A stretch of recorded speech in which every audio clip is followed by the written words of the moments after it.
start. Just start. Yep, I've started already. Oh, hello there, viewers. I'm having a meltdown, and that's it. Thanks a lot for this. Thanks a lot for watching this video. Rate, comment, subscribe. Enjoy. Hello, our faithful listeners. Welcome back to No Bible Podcast, episode... Episode 75. 5, yeah. Yes, 75. Yeah, 5. Because 77's the last one we've done that. The Days of Future Past one, that one is. Yes. Yeah. There's Logan. No, I'm fucking 90. God, Logan's a good film. I haven't watched that in a while. I should watch Logan. Yeah. I want to get the rest of the X-Men just to finish them off. The X-Men. Because next week is our Star Wars holiday special. Oh, yeah. The recreation. Because we are going to see Rise of Skywalker. Like, in the triple bill, no less. Because we're cool kids. We start on the Wednesday. Yes. And we'll finish on the Thursday. I'm off that Thursday. So, I've got work that evening, but I'm off that day. So we'll go home, sleep it off for a bit. Exactly. And then hop straight to it. So we're doing our festive episode. Yay. A week earlier. So you can still enjoy it. Because I don't think we'd get through two major sort of topics in 1 week, because we're going to talk about a lot of Star Wars, which is nice, because we haven't done that in almost a year and a half. Doctor Who kind of took over that, and then it will do, because we're two lifelong Doctor Who fans that always try and talk about Doctor Who by accident. By accident, yeah. It's a shame it's not the same for Star Wars, because I'm like a lifelong Star Wars fan. Oh yeah, 100%. 100%. What's your favourite one? My favourite one, definitely not Phantom Menace. After watching that last night, what a load of wank. Best score though. Yeah. Boring. I'd say Revenge of the Sith, purely because of nostalgia, maybe. But Revenge of the Sith is the best prequel by default. Yeah. I'm working my way through them again. Are you including Rouge One and Solar? No, because they're not available to stream, unfortunately. So, no. I'm buy just them. usually going to do episodes. But I'd want the complete set. I like having them separately with the spine. So then I'm like, ooh, that one. Because then when the set's ongoing, because they're just going to keep making, which is why I'm sort of, now that Game of Thrones is over, I'm debating if they do a 4K complete box set, I might pick that up, but not straight away. I'll wait for it to drop in price. The only one I would buy, put it this way, I'd buy Solo on its own, because that's an anthology. Doesn't matter, really. And so is Rouge One. That's not in 4K though. Not yet. Yeah, not yet. Not yet. Literally, if I had to buy them, it would be Last Jedi, which I would refuse to buy on its own because it is part of the main series. And then you've got a Solo, which is you'd want. But would you buy a trilogy? I'd get them in the trilogies. I wouldn't get them as a complete, because I made that mistake of getting complete, like 1 to 6, and then it was like, and Force Awakens. But we didn't know. It was my own fault because we knew it was after the buyout, so we knew like more Star Wars was coming. But I was like, I don't have Star Wars on Blu-ray. I don't have Star Wars on a format that I can watch that isn't crap. So that's what I did. And now I've got Force Awakens on its own. I've got Last Jedi on 4K, which is how I watched it for the first time, because I just sort of, for some reason or other, not because my Last Jedi hater, it's actually one of my favourites. I just didn't watch it in cinema. I just didn't get around to see it in cinema because mates went to go. I just never got the time, and then by the time I was like, oh yeah, Last Jedi, that was a thing. Oh yeah. I just kind of forgot, and everyone sort of like was up in arms against it anyway. And then when it came out, that's the first time I watched it. I watched it here on that screen on 4K, and my God. You were amazed, or visually, and the horse racing stuff's a bit weird, but But I'm really looking forward to next week, because it's the first time that we've gone in a while. I've seen it in 2 years. I say I've only watched it in the cinema, and that's it. So I haven't seen it since. I haven't seen it since I watched it on 4K, so which is nice, and we haven't been in a while. Spider-Man: Far From Home was our last thing, so we get to do 7 odd hours of Star Wars, which is nice because we never really get to do that. So trilogy. I'm looking forward to that. So, but first, the main thing that we've got this week that we'll get into in a bit, the main topic for later, is the Doctor Who festive specials. Yes, our opinions, ranking, if you will, kind of. Yes, we'll talk about that because we need to pull content. But first, shall we do our news? Let's get right to the news. I totally messed that up. What is it? Let's get right to the news. Who's that meant to be? What's his name off of YouTube? I don't know. Keemstar, innit? Ah, okay. To the news, or whatever it does. And this come up when I was at work. Oh, good old work. Fun work.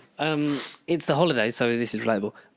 Disney Plus are doing reboots of family films that we love as a generational thing. Well, some of us do. One they're doing is a reboot of Home Alone, which you knew about. We briefly mentioned a while ago. I don't know what episode. I don't know what anything is anymore. It's all the same thing. Mm-hmm. But they've announced the cast for the Home Alone reboot. Is Macaulay Culkin? Is he cameoing? Is he cameoing?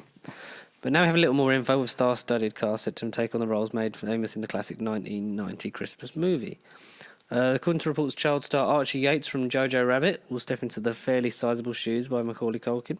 Oh, okay. That kid. Oh, that guy. I can't wait to see Jojo Rabbit. That's one of the anticipated films, maybe, next year. Yep. Part of our 2020 film challenge, maybe. 2020 film challenge. Yeah. What exactly is that, George? I'll get into it at the end, Squire. The end. Oh. The end. But the moment has been prepared. Hello. While Catastrophe star Rob Delaney and Ellie Kemper from The Office and Unbreakable Kimmy Schmidt, assuming the parents. Right. I like that Rob Delaney is sort of like an unread British guy now because he keeps talking about how, don't vote Conservative because the NHS, because it's, to put it into context, it's election day tomorrow. Are you voting? Well, we kind of have to, don't we? Yeah, but you don't have to, but are you going to? Who say already have? In the past, in the future episodes? No, but I'm saying, in real life. Are you going to? Do you have a polling card? Yes. Yeah, cool. Yeah. Going to vote? Yeah. I mean, we're not going to show. We don't. No. This is It's ain't political warfare. This is escapism. Yeah. You get enough political stuff in your everyday life. Yeah, so we're gonna. No, don't want to think about it. Not on camera anyway. Face to face. Dan Mazer, who is best known for directing Dirty Grandpa and Sacha Baron Cohen's controversial series Who is America, is heading up the movie with the script set to be written by Mikey Day and Streeter Seidel. Don't know. Yeah, there you go. I don't know. A lot of points on Scrabble. News of the movie was announced over the summer with Disney boss Bob Iger saying it would be reimagined for a new generation. Money. Yeah, money. While a specific plot has not yet been confirmed, likely to be exactly the same as the original because they're really unoriginal. It'll be set. It's a number of as well as Home Alone. The entertainment giant also intends to remake Night at the Museum, Diary of a Wimpy Kid, and Cheaper by the Dozen. Definitely would see Night in the Museum. The folks over at Disney also plan to do a reboot of The Mighty Ducks. No, don't touch it, you swine! Never seen it. Never saw it. You've never seen any of The Mighty Ducks? Sorry, George. You have to add it to my list. Mighty Ducks was like the 1990s sports film series of life. Of life. Oh, so what do you make of people say Hollywood's out of ideas, which it is. It kind of is. It's definitely. Is this needed, on a serious level? Because this is a Disney Plus exclusive. Are reboots needed? No, this thing of reboot exclusively for that. I don't think so. If it was, it's a weird one because it's owned now by Disney because of the Fox buyout. Yeah, they own a lot of things. A good chunk of the market. Yeah, as we've said previous on numerous occasions. There are certain things that need to be rebooted, which are getting rebooted, but then I don't think everything doesn't need a reboot. Not every single thing on the planet, no. Not every single IP, no. But remakes, reimagining is a bit of a loose word because reimagining. They put in loads of money into it to make more money because it's Disney, and that's how it works. Give us money and. We'll give you something that you might like. Because even the ones that they churn out, like the thing that we talk about a lot, or have in the live action remakes of. Disney, yeah. Did you see that the Lion King one's in Best Animated Film for the Golden Globes? Disney's live action remake is in. I know it is animated because it's all CGI. But there's one live action shot, like the shot over there. Okay. No, I didn't know it was in there, but God damn it, it's been Golden Globe nominated. What else has been nominated? Joaquin Phoenix is up for Best Actor. Joker's up for Best Picture. I haven't seen the full list. I maybe should have done that, but we don't really. Yeah. Golden Globes, I'm really worried about at the moment because you know. I mean, it's not on till what, February, March, late January. March? It's before the Oscars. I think. I thought they all took place at the same sort of time. I thought it was all one event. They're all the same thing. It's all the same ceremony. It's all lies. They're not even square. It's a conspiracy theory. Probably is. Like, this is America. It's rigged. But stuff like Night at the Museum, like, I get, because they're sort of affordable family franchises that they could sort of like pump money and get different. But I like the original. Like, I really like Home Alone 1 is like obviously a Christmas classic. I don't think this is going to come anywhere near it. But you get the same. Miracle on 34th Street was redone again in the 90s, and that's beloved by all. So there is sort of a precedent for it. I just don't know whether something like that should be done. Again, it's just a wait and see situation. It is with a lot of them. Like news, a lot of these ones they're choosing, aren't they? Like not sort of like big like overperformers, but apart from Home Alone, Home Alone's the only one that's sort of revered as like a great movie. Iconic movie. Whereas the rest are sort of like mundane to sort of like they're all right. They're just we just need to kids. inject some excitement. We need to pump a bit of cash to make some easy money. Really. Yeah. Inject some modernness into it. Yeah.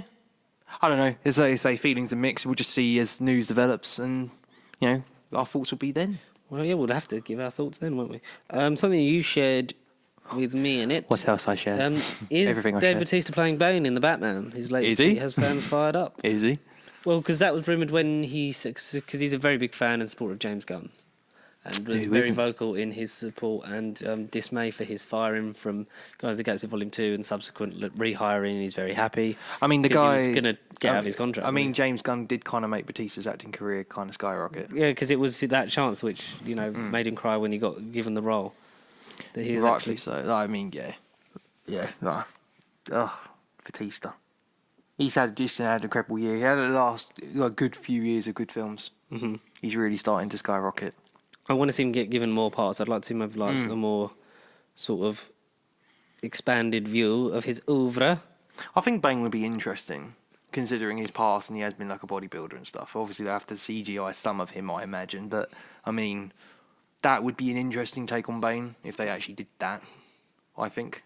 Because Bane in the comics is a bit of a luchador wrestler anyway, and Bautista, in case you didn't know, is a former freaking WWE World Heavyweight Champion. So, I mean, I did not know that. He's, he fits the description quite well. So, I'd say do it. It'd be a bit of a risky move for Marvel, but, if people can make cash, and cash is all businesses care about nowadays, why not? Well, why not consider it? Why not? Batista would make money as Bane. I'd want to see it. I'd want to see it. And I think... And it was mainly like the Suicide Squad he was sort of rumoured for, but he was a villain inspector, wasn't he? He was the geezer. Again, he was like Jaws but with fingernails. And weird. Yeah, I'd like to see him sort of like not just be the tough guy role, but that is sort of a part that I think that he could play and play well. Yeah.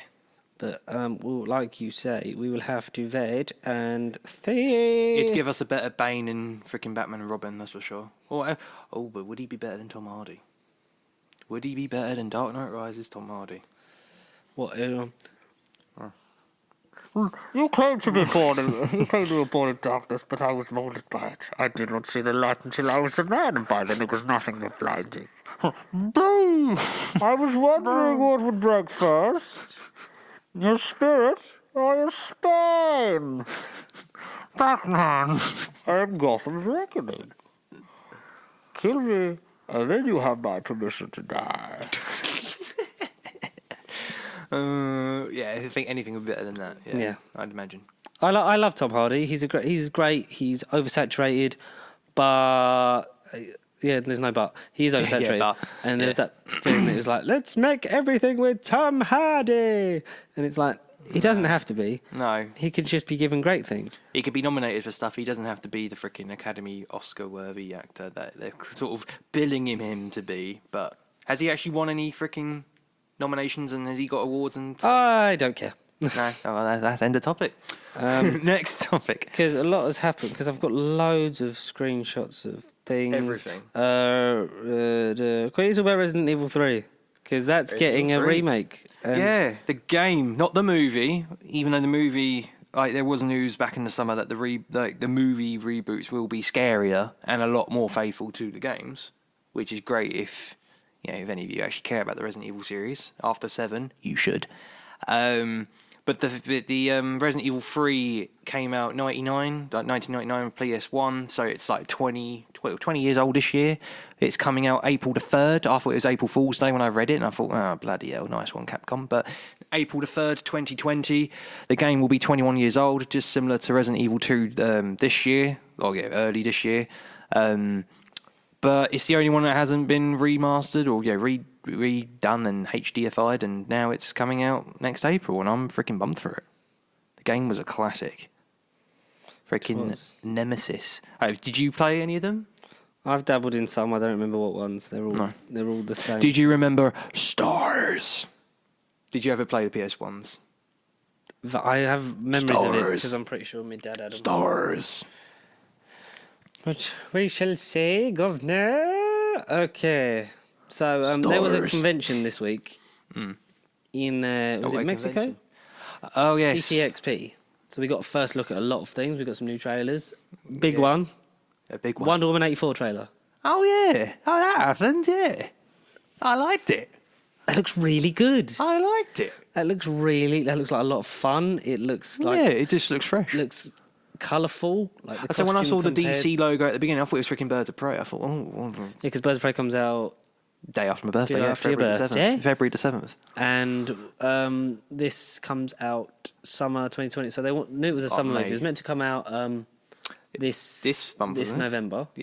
Christmas. Yeah. Sort of period. This period. But they were like, this is a summer movie, which it does because it's very nostalgic and hot. And they pushed it back to give the crew more time on that, so they didn't have to rush it. And I cannot wait for this. This looks great. The cut, like Gal Gadot looks stunning, like she's just settled into the role. Amazonian. That armor she's wearing as well. I didn't realise it was her. I thought it was another character. I thought, who's that? Makes you think, what is she going to have to face off against when? She has to wear that kind of armor. Like it was nice to see, like sort of the same sort of things, like almost like shots from the first one. Yeah, kind of mirrored. Yeah. Then it was nice to see how like the colour gradient, like just the suit was a lot more colourful. Like when you compare it to Justice League. Oh yeah, very colourful. Yeah. And it's nice to see settled in the role. Let's hope because if they just make Shazam and Wonder Woman and Aquaman movies and have them sort of exist, then I'm fine with that for the DCEU. I feel like they just don't really care, but that's fine. It just looks gorgeous, and I like what Patty Jenkins is doing with it. Like we said previously, DC just need to focus on just making good films first, and then once they've got a decent enough repertoire over the next decade, then they can attempt another gamble at a universe. Yeah, they can. I think if they just had someone in charge to plan knew what they were doing, then we would see Pedro Pascal as I forgot his character's name. Oh, in Wonder Woman. Yeah, he's like. Quickly Google it. He's Pascal. He's an arse. Yeah, and got a first look at Christian Wiig as. Maxwell Lord. Maxwell Lord, that's the one. Maxwell Lord, yeah. But he's kind of a mini scale Lex Luthor, just not on a. But sort of like two timey. Yeah. Very sort of like I'm on your side, but he's not. He's really not. Are you looking forward to Wonder Woman 84? After seeing the trailer, especially. I mean, I liked the first one. I'm excited to see what's happened to Steve. Yeah, what's up with Chris Pine? I mean, just in general, what's up with Chris Pine? Yeah. I mean, you've made the podcast famous, so I mean, we've got to find out what's word on the street with him. I like Chris Pine. Can we give him some roles that aren't Captain Kirk, please? Yeah, we need to meet him. We need to sort his career out. We're going to be Chris Pine's agents. Yes. No, we need Agents of Pine. Agents of Pine. Another DC thing, Shazam 2 officially announced. Yeah, I was happy with that. I am very happy with that. That is my favourite DCEU movie. But so this will come out after Black Adam? Yeah. Is it the Black Adam Shazam movie that we want? Is that what we're getting? Hopefully. Maybe. Yeah, maybe. Is that what you want? You want a face-off of them two? I want to see Dwayne and Zach, yeah. Hands, learning from my hands. Learning from my hands. And Black Adam's thing will be thunder. Thunder from my feet. Thunder from my feet. Thunder thround. What? That song. AC/DC or whatever it is. Oh, I love Led Zeppelin. Oh, yeah. But yeah, that's cool. We know we're still getting Aquaman 2's next year? Next November? No, it's 2022, isn't it? Is it 2022? I thought it was 2020. The end of 2022. Is it? Yeah. Bloody hell. Aquaman 2 takes... It takes a long time to film underwater. Well, I imagine it does. Just ask Busted. I'd imagine it does, but I mean, Aquaman 2 is the end of 2022, which is just garbage. Yeah, it's set for release on December 16th, 2022. Oh, well. That's fine. I can wait. Outrageous. DC, get a move on. Outrageous. Yes. But then we're also getting the Wonder Woman spin-off as well, the Themyscira. Themyscira, getting for Themyscira. They've outlined the third one. Yeah. Which is nice. Already. But yeah, like you got to do that pre-pro, because hopefully then you can, because you'll be able to get that started because of the longer production cycle. So hopefully that means we could hopefully get another one quicker. Which like a Wonder Woman movie, yes please. The first one was good. It was serviceable. It's not amazing. Better than Captain Marvel. Yes. Yeah, better than Captain Marvel. It gets the timing on her as well, doesn't it? So you're always going to sort of have that thing. We got some footage of Godzilla vs Kong. All right. Godzilla punching Kong in some footage, but it's very badly lit.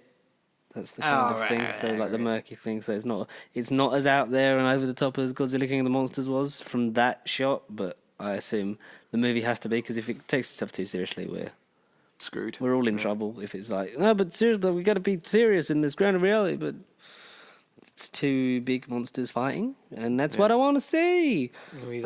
Should we hop across the channel to the Marvel side of CCXP? Oh, the good channel. Yeah. We got our first look at WandaVision. All right. Some footage and the whole 60s kind of aesthetic. Is that even Elizabeth Olsen? That is Elizabeth Olsen, yes. And so this obviously leads directly into Doctor Strange in the Multiverse of Madness, and it's going to sort of delve, I think, it's going to dip a toe in the multiverse, whereas Doctor Strange is going to just full-on head under. This is what we're doing. This is where we're going. And inject characters. There's so many things. Inject characters, yeah. Do you expect to see Quicksilver in either WandaVision or Doctor Strange? I feel like at some point we're going to see some Aaron Taylor-Johnson. Or a new actor if that. They're going to pretend as if that one didn't exist, and they're going to go, hey, I'm the third Quicksilver that no one knew about, and I've been here the whole time. It'd be nice if it was Aaron Taylor-Johnson, because he did sign a multi-picture deal, only to be like, dead. Yeah, exactly.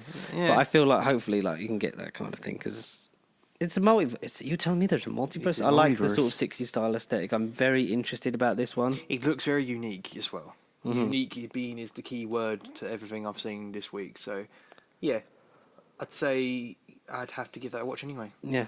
And Eternals, we got the Eternals footage drops, and it will redefine the MCU and Marvel Phase 4.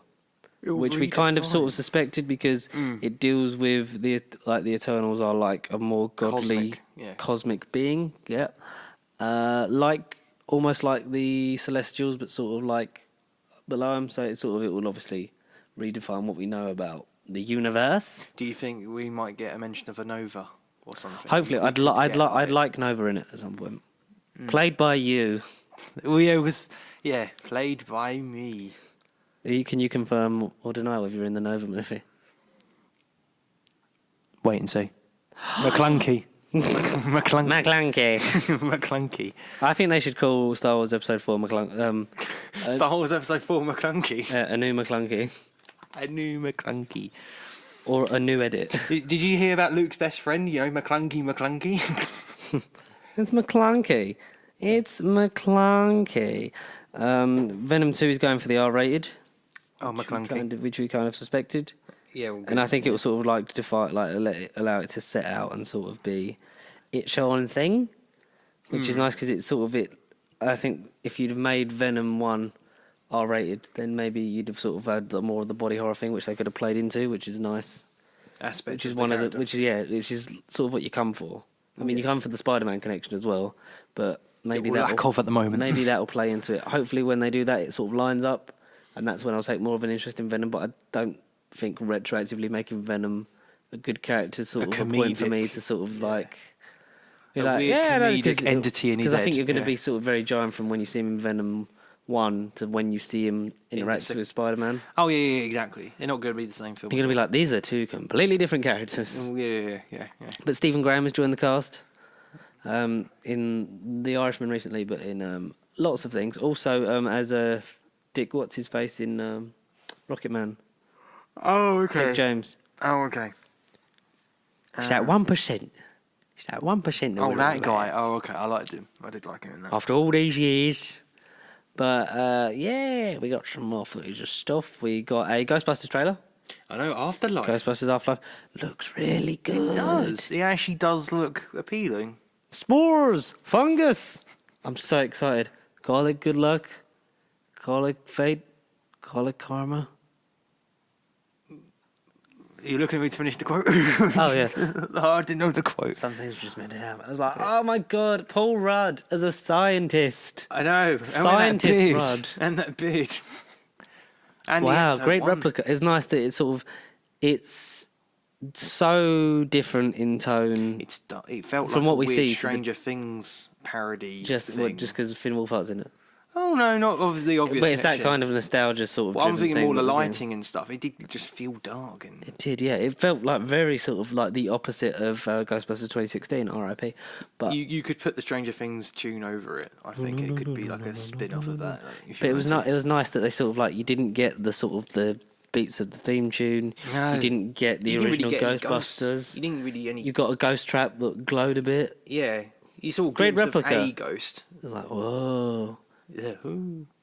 It has a shooter suit, and then the kid, like how the kids, one of them being Egon's, like flat out, it's Egon's daughter, Yeah, which you can tell just by the way she's was- dressed, yeah. and the way she acts. Is like, who are you? It's like, she very much seems like because it's gonna pay a good homage, hopefully, to Harold Ramis.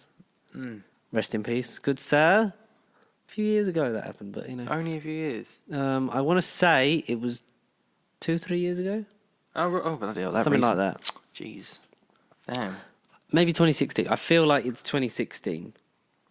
I feel like it was before. Just before the film. Yeah. Like that film. Yeah. Yeah, for that piece of shit. that And the fact that garbage. Jason Reitman is writing and directing it, carrying on his father's legacy. Yeah, it's a good thing. It very much feels like a generational thing, and hopefully Ghostbusters Afterlife. Because we're going to get another trailer further down the line where it's like, and here's Bill Murray, and Yeah, here's everyone's everyone. in it. Yeah, no, I just And really here's like. Dan Aykroyd. I do and really like the name though. Here's Winston. Yeah, after yeah, I'm glad 'cause they didn't just call it Ghostbusters 3. Like, yeah, I like the Afterlife because it's like because it's almost like the thing. what happens after the death of the franchise. Because Well, yeah, well, yeah, and that. Yeah, what happened after 2016 was just so sort of like divisive. no, it's just because Amy Pascal, who runs Sony, she's like, we need female things. It's like, okay, do you have a good story idea? It's like, just No. give me women. Gash. Feminism. Yeah. Feminism all up in my face.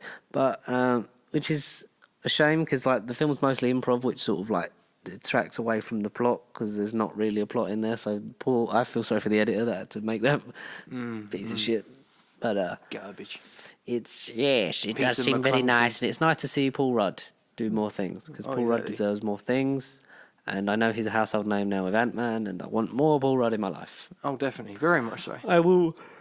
I'm looking forward to this. Yeah. What more can I say? Unexpectedly, surprisingly, after watching that trailer, I was very skeptical. But in the first 20 seconds, I was just like, "Oh!" It just grabbed you straight away, and it was kind of mystifying. You didn't was. see none of the ghosts. And we don't really get a sense of where we're going with it, and which is nice. No sense of the plot. It's just kids walking around in a field, And then they steal the car and stuff like yeah, that. the Ecto one, yeah. But like you say, no theme tune yet as well. It's just Yeah, no, because I thought it was going to be like, who can the car? yeah. But it didn't depend on that, which was nice because it's sort of trying to set itself apart as its own thing. Did you catch the Free Guy trailer? The free Ryan guy. Reynolds. I read about it because it's his personal favourite movie, not Deadpool. That he's or done, something yeah, I read. because he put it up with guy walks into a trailer I've not seen because it. it's like a guy in a video game and it's just Oh. it seems Ryan Reynolds style. It's a guy. Well, so what is it? Then? It's a guy in a video game. I don't Yeah. even know what it's about. Yeah, Free Guy trailer has Ryan Reynolds trapped in a wild video game. So basically, he's just I like need to see it then. That's it. he's just a man, and it's very much got like his sense of humor and stuff like that. It's a Ryan Reynolds film. You know, you're gonna have a good time with it. You know, it might not necessarily change the landscape of filmmaking, but you know that this is gonna be a hell of a lot of fun. Did that have a release date at all? Because I do not remember, so I'm gonna say I'll Google it. Google it. Yeah, I will Google it quick. But it does look nice, and a passion project is normally always a good thing because we love getting to see passion projects. We're passionate about the passion projects. July the 3rd. July the 3rd. Ghostbusters! Da-na-na-na-na-na. Oh, Joe Keery from Stranger Things is in it. Of course. As well as Taika Waititi Yep. and Channing Tatum. Oh, yes. Hell of a cast. Jacksepticeye will be in it. Yep. Why not? Yeah, why not? All these names. Do you want to see... Oh, we were talking about reboots earlier. And sort of a link to our Ghostbusters with Rick Moranis. But Honey, I Shrunk the Kids reboot wants original director to return. Honey, I Shrunk the Kids. I've heard of it, I've not seen it. But You've not seen Honey, I Shrunk the Kids? No. He accidentally, it's Ant-Man before it's Ant-Man. Yeah, you're right. Yeah, I know. Yeah. It's really good. Rick Moranis is in it. And he's very, very good. But, yeah...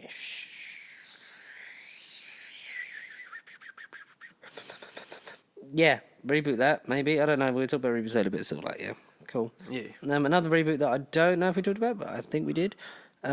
Disney's Planet of the Apes movie. Oh, yeah, no, I saw it. From director Wes Ball of the... It might have been after the podcast last week. Oh, I saw it at work, I think. I was like, God damn it. But... Maze Runner director, so it's... he tweeted this. I'll say this about apes. I grew up on the original and absolutely loved the previous trilogy. I would only do this if I felt I could offer something special while honouring what's come before. We have something that's shaping up to be an awesome chapter to this franchise. So unclear whether it's a complete back to Caesar and back to the beginning. I'd like it to be a continuation of that series. Yeah. Because I like that was building back to the original Planet of the Apes. But it also doesn't hurt. I'm friends with all the folks behind these movies. So, Maze Runner's not a great franchise, so I've not got a lot of faith. Oh, right, faith. But, it's made by Disney now, so they'll at least make something serviceable and watchable. Yeah, they'll adjust it. I really did love those, the ones done from Franco. The one that James Franco was in, and then the second one, and I feel like we talked about this. So I've never seen Maze Runners, I don't think. I think we have mentioned the names recently, but I haven't seen them, so I can't talk about them. Either that or I've had major deja vu. It's because I don't remember when we record the podcast anymore. It's all just the same day. It's just there, yeah. It's all just there. Alicia Battle Angel 2 has a petition. Yes. Has Elite a sequel trending on Twitter. Will it get done, though? No. Will it? You decide. I think we talked about that, so I'm going to delete that. The Boys Season 2 trailer dropped. Oh, yeah, that's the thing. I finished that. That was a good ending. I didn't see that ending coming. No. Enjoyable? Want a second season? Oh, very much so. Did you see the trailer? Yes. Is it good? Promised more blood and gore, and there is blood and gore. Blood and gore. Oh, it seems very good. Like, definitely top 5, maybe even top 3 anticipated show of the year for me. Ooh. See, the thing is, I don't watch TV, but like the few I will get. Do or do not. There is no try. Yeah, I'll definitely be watching that. The Witcher got some character posters. All right. Geralt. That's only a few days. Is that? It looks like one person when you do it side by side that quick. It's like he's regenerating into a woman. I'm regenerating, Clara. Yeah. Half an hour ago, I was a white-haired Scotsman. Half an hour. Does it suit me? God, I can't wait for Doctor Who. But yeah, The Witcher looks great. Talk of it being the sort of the Game of Thrones for non-Game of Thrones people. Yeah. So if you were disappointed by Game of Thrones, have we got a show for you? Don't be. Oh, okay. Well, no, I'll definitely be watching Witcher as well. Hype is real for that. Oh, there's some spoilers for Rise of Skywalker, so I'm not going to say this one. Oh, no. We want to go into that fresh, don't we? McClunky? Yes, McClunky is in Rise of Skywalker. I was trying to hide it from you, Connor. McClunky. McClunky. A new poster for Birds of Prey. Or again, the fantabulous emancipation of one Harley Quinn. It's another Harley Quinn poster, though. It's nice that there is no mention of Joker in this one, because I know, the whole thing of Joker and I broke up. We'll get a flashback. We will, because there was a stand-in was there. But I'd like at least Jared Leto to carry it on. Exactly. Yeah. Give him a decent script and story, but that looks gorgeous. That poster, the colours and everything on that. Fast and Furious Spy Racers trailer speeds in with big animation action. Spy Racers. Yeah, Fast and Furious' first TV series is called Spy Racers on Netflix. It's animated. Oh, okay. So it kind of immediately lowers the stakes. Oh, a little bit, yeah. But do we care? No. Yes. No, because when you said it, I thought, oh, what is this? But yeah, now I know it's animated. Not really. We don't mind. Computer says no. Stephen King thinks The Outsider is one of his all-time best adaptations. Stephen King's The Outsider trailer unravels a murder mystery on HBO. It's been a bit of a King year, isn't it? Kind of. He's getting around. Good old King. I never saw Under the Dome. That's a Stephen King thing. That was meant to be really good. Yeah, but it's worth a watch. It's worth a watch. Give it a go. I'd give it a go when I can. Originally, we don't really. That's a bit of it. Because what I do is I screenshot loads of things I think we can talk about, and then now I just sort of I just sort of filter out the ones that no one really cares about. Yeah. This I found interesting. So Mina Masood, I think we mentioned previously that he can't get an audition after the $1 billion success that was Aladdin. Oh right, yeah, the Aladdin actor. Mina Masood. Yeah. Great young man and deserves some chances. We said about that. Like Talented individual. Will Smith like brought him out of himself, but the Prince Anders spin-off is in the work at Disney Plus. Oh no, another spin-off. Yeah, 2020 is going to be the year of spin-offs. The spin-off on Disney Plus. Like, do we need a Prince Anders spin-off? No. Should we be giving Mina Masood more to do? Yes. Like an Aladdin spin-off. Prince of Thieves Spin-off. Aladdin Prince of Thieves spin-off sequel. Disney Plus. Remake the animated sequel of Prince of Thieves. Yeah.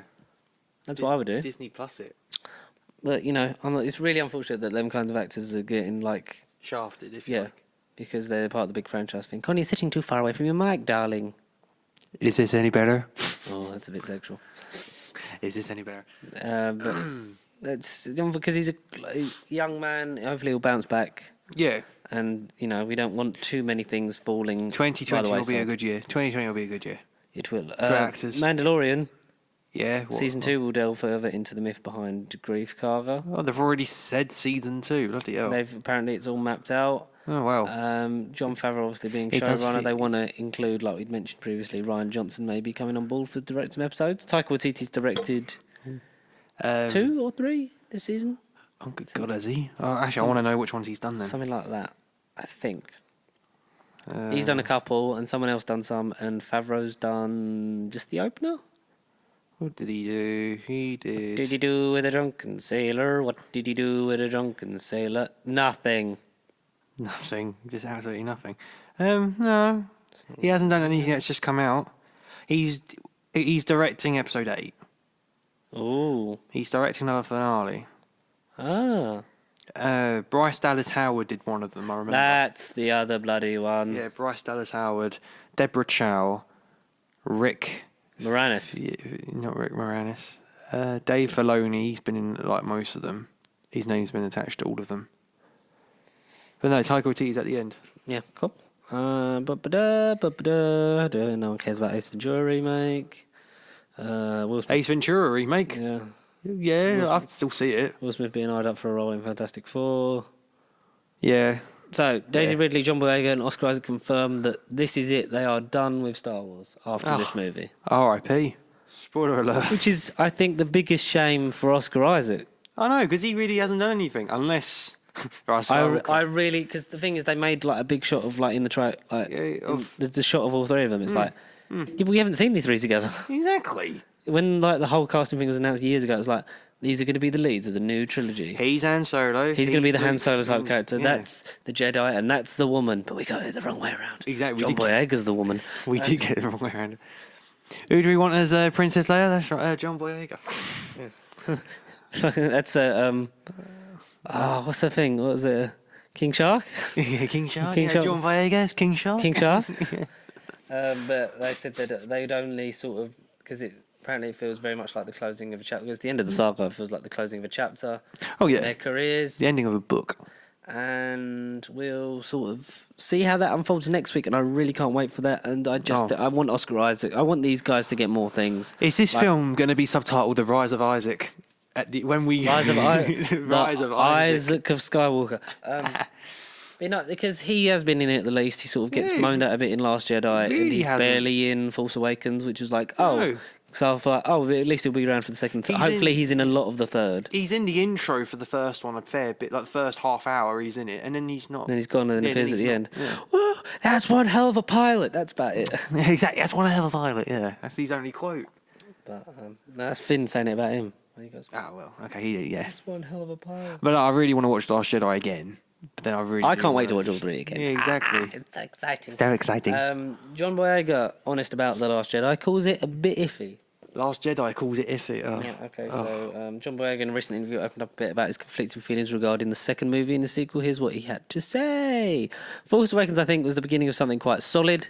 Last Jedi, if I'm being honest, I'd say that was feeling a bit iffy for me. I didn't necessarily agree with a lot of the choices to do with that. That's something that I spoke to Mark Hamill a lot about, and we had conversations. And it was hard for all of us, because we were separated. Oh. Yeah, that's a shame. Hamill shared similar thoughts over the last couple of years. While Hamill has praised director Rian Johnson as a filmmaker, he's also expressed frustration over the way Luke was handled in the new trilogy. I get it. Yeah, I get that. But it subverts expectation, and I like how, like we've said, like Rian Johnson is a very capable filmmaker. I like how he takes everything takes everything that was set up and goes, nope. Yeah, exactly. He throws it out the window. Because otherwise it'd have been like, and Rey's related to someone else who we've already seen, so making the universe smaller, and Snoke's a re-embodiment of Darth Sidious or Darth Plagueis, exactly. and that makes it very sort of compact and sort of like, there's Need nothing to watch surprising. Unpredictable. Yeah. But I think I trust JJ enough to sort of to get everything that he wanted from that second one and to what actually happened and sort of like make it. I mean, he started it. At least he's finishing it. Why not give him the whole trilogy? I know. That's what I didn't understand. Because he would have at least been like, here's what I want in two. Because they were all sort of like working on it together to sort of like, and this is where I end up off, and this is where you pick up. So hopefully see how that comes to fair. Working on Star Wars would have been a cool job. I just would like to have been there to find out what would have happened behind the scenes and stuff. Maybe one day we will, because there's no way that Disney are going to stop making Star Wars movies. Oh, no, absolutely. Because they already know that they want to do a 10, 11 and 12. All right, let's predict the future. Starts again. What episode are we working on then? Let's predict the future now. Episode 22. Episode 22. The Revenge of Jakku. The Rise of Jakku. No, Jar Jar does Vegas. Jar Jar does Vegas. Oh. I guess the original Star... who's this saying this? Jar Jar does Vegas. John Boyega explained he liked the dynamic that was expressed in the original Star Wars. I guess the original films, there was much more of a trio where it was essentially about Luke's journey, but Han and Leia were there. There's a strong dynamic, which I don't know how quickly we're going to be able to establish that long-term dynamic in 9, but if it's exploring that dynamic, then that would be cool, which is sort of like picking the gripes of the fact that the group dynamic between Rey, Finn and Poe has been played up with the marketing for this movie, while J.J. Abrams made comments that showing that he doesn't intend to retcon The Last Jedi. Not good then. Yeah, it's true. That's the one gripe I do have with it, is that it's like these characters are separate. All the time. Yeah. All the time. And I get that because it's trying to tell a more expansive story, and then you get characters like Rose brought in, who is very good. Oh yeah, she was very good. And it just, it's a thing. It's a thing that happens, and things happen. And maybe we'll get a retrospective sort of interview about it one day, but today is not that day. No, sorry. Disney made $10 billion at the box office in a single year. First studio ever to do so, obviously with likes of Endgame. Endgame, Captain Marvel and Spider-Man all made over $1 billion. Each, yeah. Lion King made over $1 billion. Lots of things happened. Monopolization is bad. They're in the money. They're in the money. They are in the money. They're in the money. But we're not yet. Yeah, yeah. Should we get onto some Doctor Who stuff before we... Because let's do... I've got one more thing, and then we'll do Doctor Who till the end. Go on then. Because we've got some news and then our special feature. Our special feature, yeah. So this is sort of like going on to... So, ever since Avengers Endgame Storm Cinemas became the biggest blockbuster of all time, fans and critics have had the question on their mind. How do you possibly top that? After saving all of reality from cosmic threat, what more can you do to up the ante for the next phase of MCU? Very good question. Kevin Feige provided that answer during an interview at CCXP. What did he say? When we first started the MCU, it was all about Tony. Introduced the world of Tony Stark and the Iron Man armour. Then we went to teach the people that what Asgard Guardians were, and learnt the super soldiers, and then bring them together in the Avengers. I've always loved space movies. I've always loved big intergalactic tales, which is why we did Guardians, and the audience came with us so we could do a movie like Endgame. I always wanted to do a time travel movie, which we finally got to do in Endgame. The multiverse is the next step in evolution for the MCU, and Doctor Strange in the Multiverse of Madness is going to crack it open in ways that will have repercussions for a Disney Plus series, if that's not WandaVision before it that's not for a Disney Plus series before it that's not WandaVision, it will impact one of those. It will impact. So, Do you want me to say that sentence again? Yeah, Falcon and Winter. Which series is before WandaVision? Falcon and Winter Soldier. That's the first one. Something like that. I don't know. Because I thought Hawkeye. WandaVision was the second. WandaVision, I think, is the second series. Yeah, and movies after that in a big fun way. So it's basically saying it's going to have repercussions for everything. So Marvel's response to a challenge coming up with a bigger threat. I mean, we can automatically assume it's going to be Galactus. Is the multiverse something that you think is doable?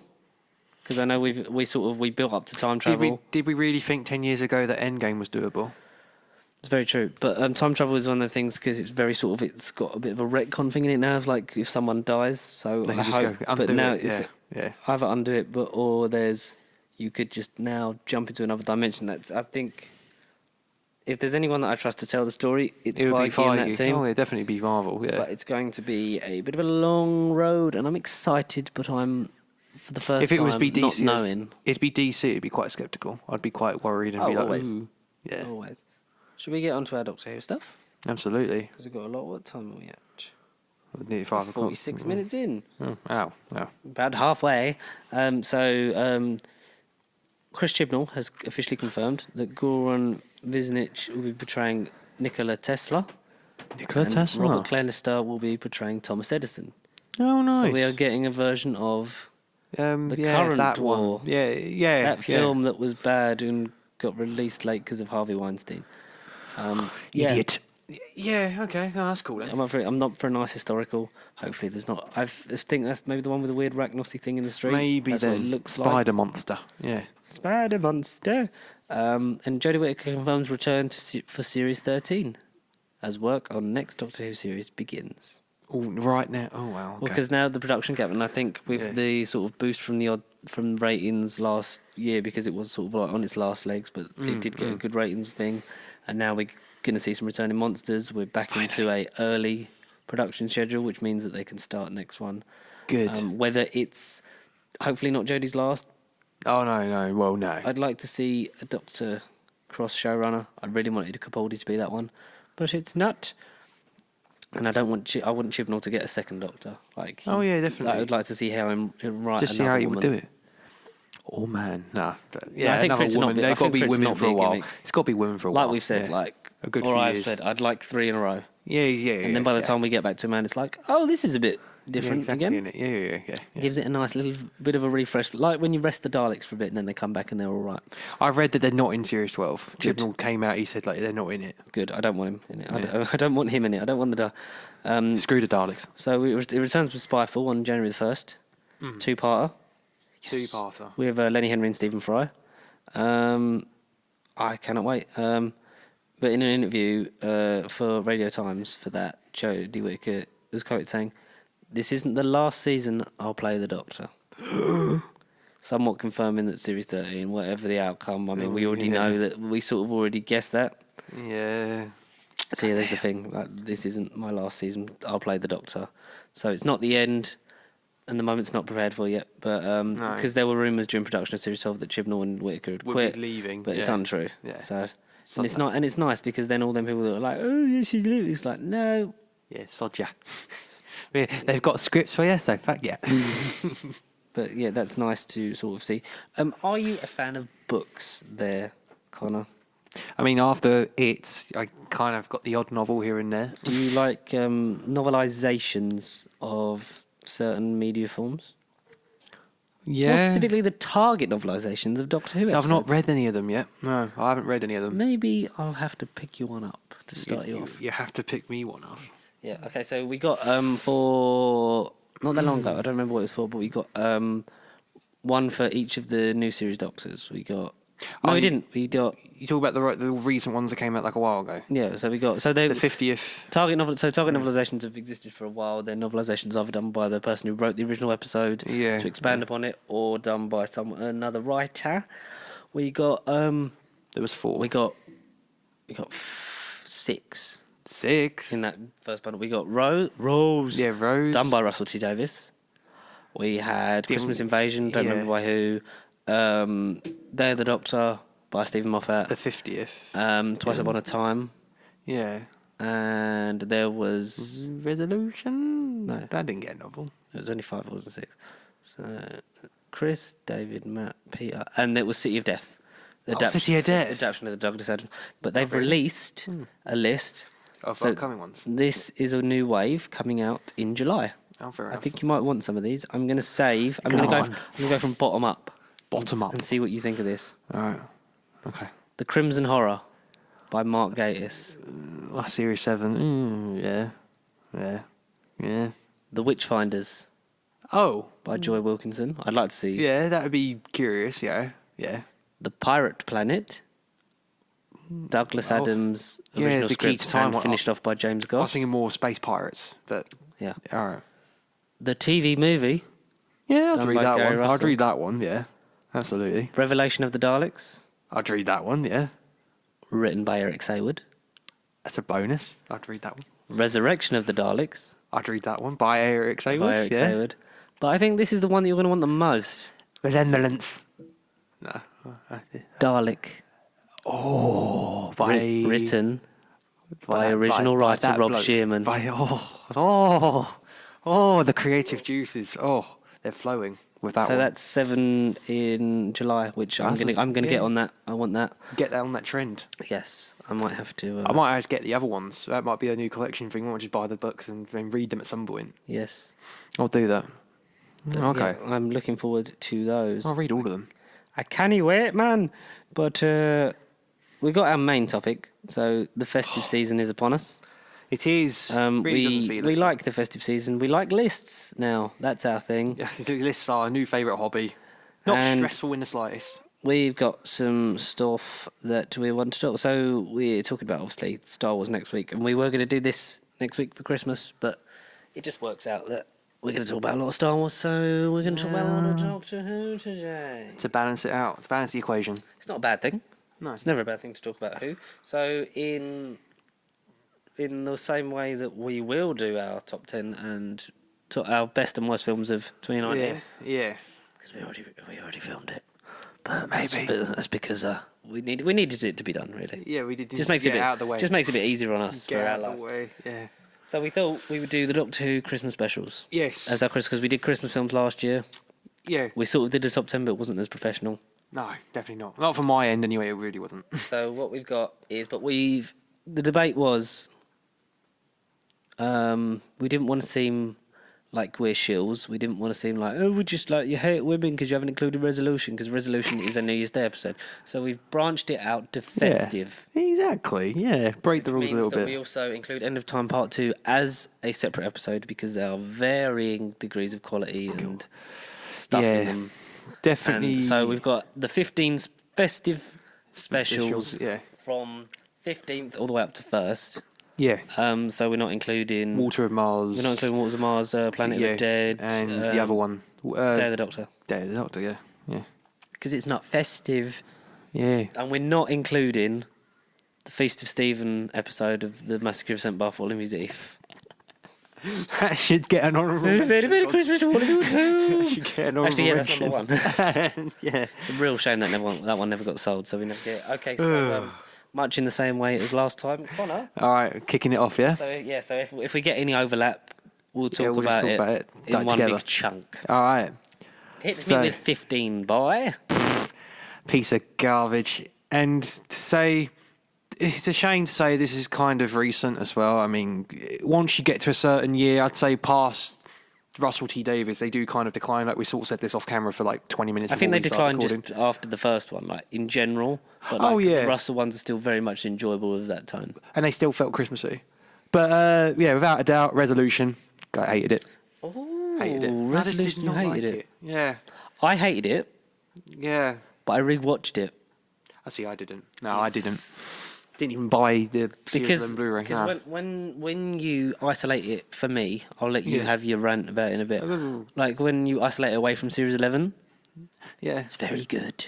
Is it really? It's the best Dalek story and the most effective they've been since. Dalek. No. It's almost like a remake of Dalek. Yeah, in the way that it's like the singularity of it. But that's the bit of praise I'd give it for. But I don't know. Like Journey's End, best use of the Dalek since Journey's End for me, and you get new stuff and you get the reconnaissance Dalek. But anyway, go. What? Yeah, well, no. You've put the other spin on the tail though. You've rewatched That's only it. because I rewatched it. I just haven't. That's the difference. I felt the exact same as you because I remember us talking about Resolution. Don't know. I just didn't like the reconnaissance design. I didn't like the look of the Dalek. All right, one of them just isn't a threat. Like when it's a bit of a petite, kind of feminine-looking Dalek, it just to me didn't come across as a threat. All right, when it got introduced, like you say, it kind of was a reminiscent of the Dalek episode by Robert Sherman. It did feel recreated, and I was kind of like, oh, it's a actually dark and edgy script. But then it just kind of turned into. I don't know what it turned into. I can't remember how it ended. I can't remember nothing about the episode. They used a microwave to... a microwave? No, they used a microwave to blow it up because Ryan's dad was a microwave salesman. See, I definitely do not remember that. We were selling a microwave to him in the cafe and then it was like... Does that and then use he it to kill a Dalek. Use it to kill a Dalek. But I like it because... Make some scrambled eggs. It gives the doctor a challenge of finally seeing, you know... a retarded enemy, and we get it on it. So, because I think the fact that the Daleks are so powerful, you know, you would destroy the Cybermen with one Dalek. Like we know how much damage one of them can do. Like you get like we get in the line in Dalek, like population 1 million, all dead. If the Dalek gets out, because he honestly believes they should die, because they're that much of a thing. And it's nice to see sort of different stuff happening, like the creature escaping, using a human host. To rebuild its body because it's sort of like bits and pieces and cobbles it together. Yeah, I remember that. Yeah, I did like that aspect of it. To be fair, that's sort of like that's nice, and I enjoy it, and it will obviously be on my list a little bit later on. But number 10, number 9. I'm guessing. Maybe we don't know, but yeah, it's a shame that you don't like that one, Matt. I mean, like I just was not keen on it. I don't know. Maybe it was expectations because I just wanted it to be so marginally better than Series 11. I think that's probably what did it for me. Have you rewatched Series 11? No, I don't want to. I think you should.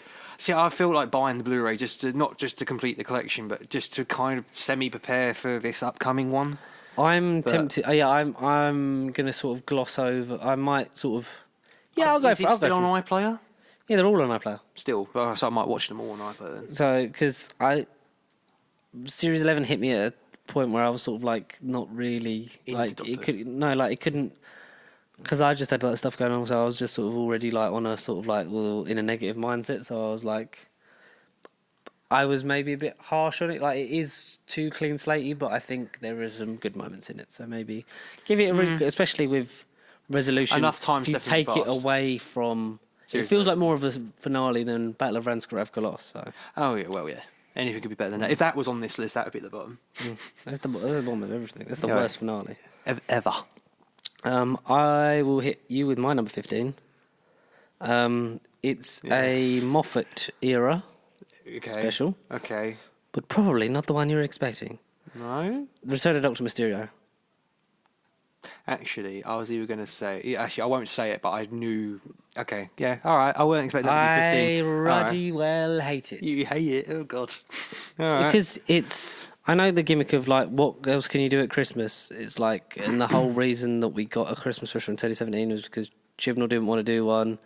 And Moffat was like, well, I have a good ending of a series, but I'm just going to ruin that by doing another Christmas special because I don't want to lose the slot, which we're not getting back anytime soon. Oh, hell no. No, it's been... But it's nice to sort of have a break from the Christmas specials, and then we'll hopefully come back to them when we can and when there's a story, because we had a lot of like, and this happens at Christmas, and like, and it feels the least... And I like the aspect of it's like, it's happening, and it just happens to be on Christmas Day. Yeah. I like that, but it just doesn't feel like anything because it came after a year's gap. Like the last episode before that was the 2015 Christmas special. Yeah. And it's like... A full 365 days have passed, yeah. Yeah, and it's like, is it needed? No. No. And Capaldi has the sort of the Tennant thing of like he only gets one Christmas special with a companion and then the rest he's with a guest. True, yeah. The caliber in the Tennant specials was like so much higher for like one-off companions compared to like Capaldi, like you're getting the weird Superman rip-off. It was about 3-4 years too late. Because it should have caught it on the boom, and it was very much a pastiche parody, but it was so far removed from what superhero movies were at that time. Oh, definitely, 100%. Like coming out after like Civil War and Doctor Strange and Batman v Superman and things like that. You're like, this isn't the stereotypical of the genre anymore. Like you can't really sort of, and I just don't really enjoy it. And the whole Harmony Shoal thing that was like a recurring enemy for 2 Christmas specials in a row, and then never mentioned again or brought up again. Which is annoying because it was like they planted the thing of like Harmony Shoal being inside Unit. Yeah, like I one of the totally Unit things come in, and then like Mm. they get the rip, and then when Unit turn up in series 10, there's no mention of it. Nothing. Yeah, I totally forgot about that. But, yeah, and so did Steve Moffat by the sound of it. So, But yeah, that's my number 15. I just don't really enjoy it. Yeah. You're allowed to not enjoy things, but yeah, I don't really like that one. Oh, okay. All right. Hit me with your 14. Hit me with your 14. I was going to say, I'll say your number 15, but definitely in my head, my number 15 as well. But Twice Upon a Time. Just Twice Upon a Time, yes. Is it purely? I will ask this question. Is it purely for the character assassination of the First Doctor? Not just for Will Hartnell, no. I mean, you do a jolly good smack bottom. I'd say a good Clearly, Paul is 60. not with you. This place needs a bloody good clean. A good 60% of it is. But like you with Resolution and what you've kind of said about Mysterio, it kind of felt uneventful. All right, if you changed the slight setting, it don't feel Christmassy. It could have just been shoved any point. I will come out to bat for this scene and this scene alone. The Christmas Day armistice. Oh, exactly. Yeah, is what it should do. It's like I shifted it. Any other day it wouldn't matter, but this is Christmas 1914. Like that's, it's perfect. That's good. It's a perfect scene. That's sort of the only sort of classy thing that gets done. Yeah, but I would just come out to bat for that. And I like how we want them to just happen to take place at Christmas. We don't want Christmas to actually be the main. Because then you run out of thing of like, then there's like this happens. It's like, well, this is all kind of happening at Christmas. Oh wait, we've had killer Christmas trees. We've had killer Santa robots. We've had the Titanic. We've had spider monsters. A giant Cyberman. What's Victorian London? No one even remembers. Exactly. Yeah. I don't know. It's a weird line to walk because it needs to make sense of like to appeal to the wide family at Christmas, but also just take place at Christmas. But also, it's kind of a more important story because it's the end of the end of the Moffat era. It's the end of Capaldi. It's the end of what I think is like the good and only season from that Capaldi era with Bill as well. We say goodbye to Bill in like Bill is glorious, semi-tragic way. Just I don't know. Just so much should have happened in that. Yet you really don't get much until the freaking ending of the Armistice Day scene. That's all you kind of get from it. Nardo was in it as well, wasn't he? I'm Nardo. Matt Lucas was in it, and even he got shafted for no reason. It ate my whole body. He should have stayed on to star with Jodie Whittaker. I think that would have been a good. I would have been a good what if. They should have just ended with, World Enough in Time. Like that was World Enough in Time. Doctor Fulton's got a great ending. I agree with you on that. I don't know, just for that end of an era as well, I just got more hate for it. I'm surprised that wasn't number 15, to be fair, but... It's low, but it's not that low, because there's just other ones that I'm just like, oh, miles, leaps and bounds better. This is at the time where it's like Moffat was just churning it out to sort of get done, because it was like very John Nathan Turner of like, you can't leave unless you do this. Yeah, I don't know, these two I hate with a passion, kind of like, they annoy me when I think about them, so... We'll see how we fare. Your number 14. My number 14. It's another Moffat era. I've got a few Moffat eras in a row. Just purely, some of it is unfortunate and it is close, but most of them are crap. Doctor, the Widow and the Wardrobe, the second Moffat Christmas special. Where did I put that? Oh, okay, yeah. Okay. Very sort of, not very well done. For me, particularly coming off of Christmas Carol the year before as well, like that was a bit of a buzzkill because you had such a high in that special, kind of. Yeah. And then you kind of went into this one, kind of wanted to recreate the same magic, and it really wasn't there. No, really, that 100% is not there. It really wasn't. It's like, let's do a gimmick of like, then this one's named after that. It's like, what? Yeah. No. What? Really? Yeah.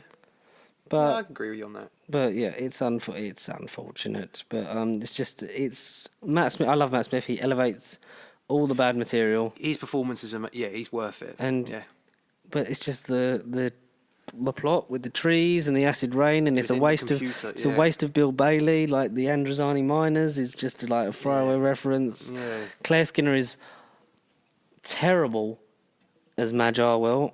Yeah. Alexander Armstrong is criminally underused as Reg. The child actors are just Horrible. polar. Yeah, they're emotional. Cyril is garbage. Like he cannot. He literally like. No offense to that actor, but like that is just a terrible performance. Whereas Lily is, it feels like a character, and she's very good, and she's very sort of like. I don't know whether that's an age thing, but we had the year before. We had Lawrence Belcher. Lawrence Belcher, who played also young Charles Xavier in First Class, but was Kazran Sardik. So Kazran. They can do it. So I'm just a bit sort of like, huh? Yeah, it's just, like you say, going from one to the other, and you're just like, what? Just like, what is this? But it's just weren't a good one, to be fair. You've kind of pointed out the bad flaws of this one. That's what I do. You've kind of hit them home, and it made me think, should I put it like home? That's what I think. This is all the court of public opinion. You can write what you want. I will not judge it against you. Number 13. Time of the Doctor. Time to end the most. Well, it was, I'd say, for me, like I hated Matt Smith, and then I've sort of actually appreciated and watched his era, and I fell in love with his era. So it was time to end the fun. I called it time to end the fun. Time of the fun. I don't know. Again, like Twice Upon a Time, end of an era, end of pretty much everything. You got so many returning monsters in it for no reason that are only in it for like two. It's the victory. It's the victory Matt Smith lap of like this is the anniversary year, and here's a new Doctor. This is the thing.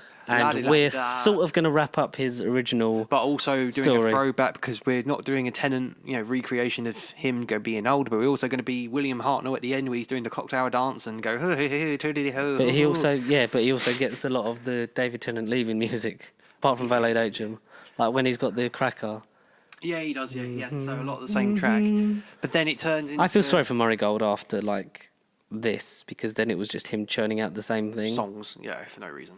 But then it turns into like a huge continuity issue of, oh crap, he's out of regenerations, what do we have to do? And they kind of have to cram the whole regeneration cycle on him in order for the show to continue. Yeah, but we sort of knew that was... We knew it had to happen, but it was just the way it was done was just a bit... Ugh.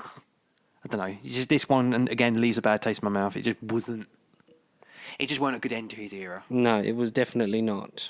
And considering he's like a new Who Doctor, and like, I really do appreciate his time, it was just crap. You happen to know how to fly this thing. Number 13 for me, I'll get just straight onto it. Twice Upon a Time. Okay. It was, it was low, but Mysterio and Widow in the Wardrobe just sort of like all the same things you said. Like they're just for me sit work because I remember watching those on broadcast. Yeah, there's only one I sort of didn't really watch on broadcast, which was Last Christmas.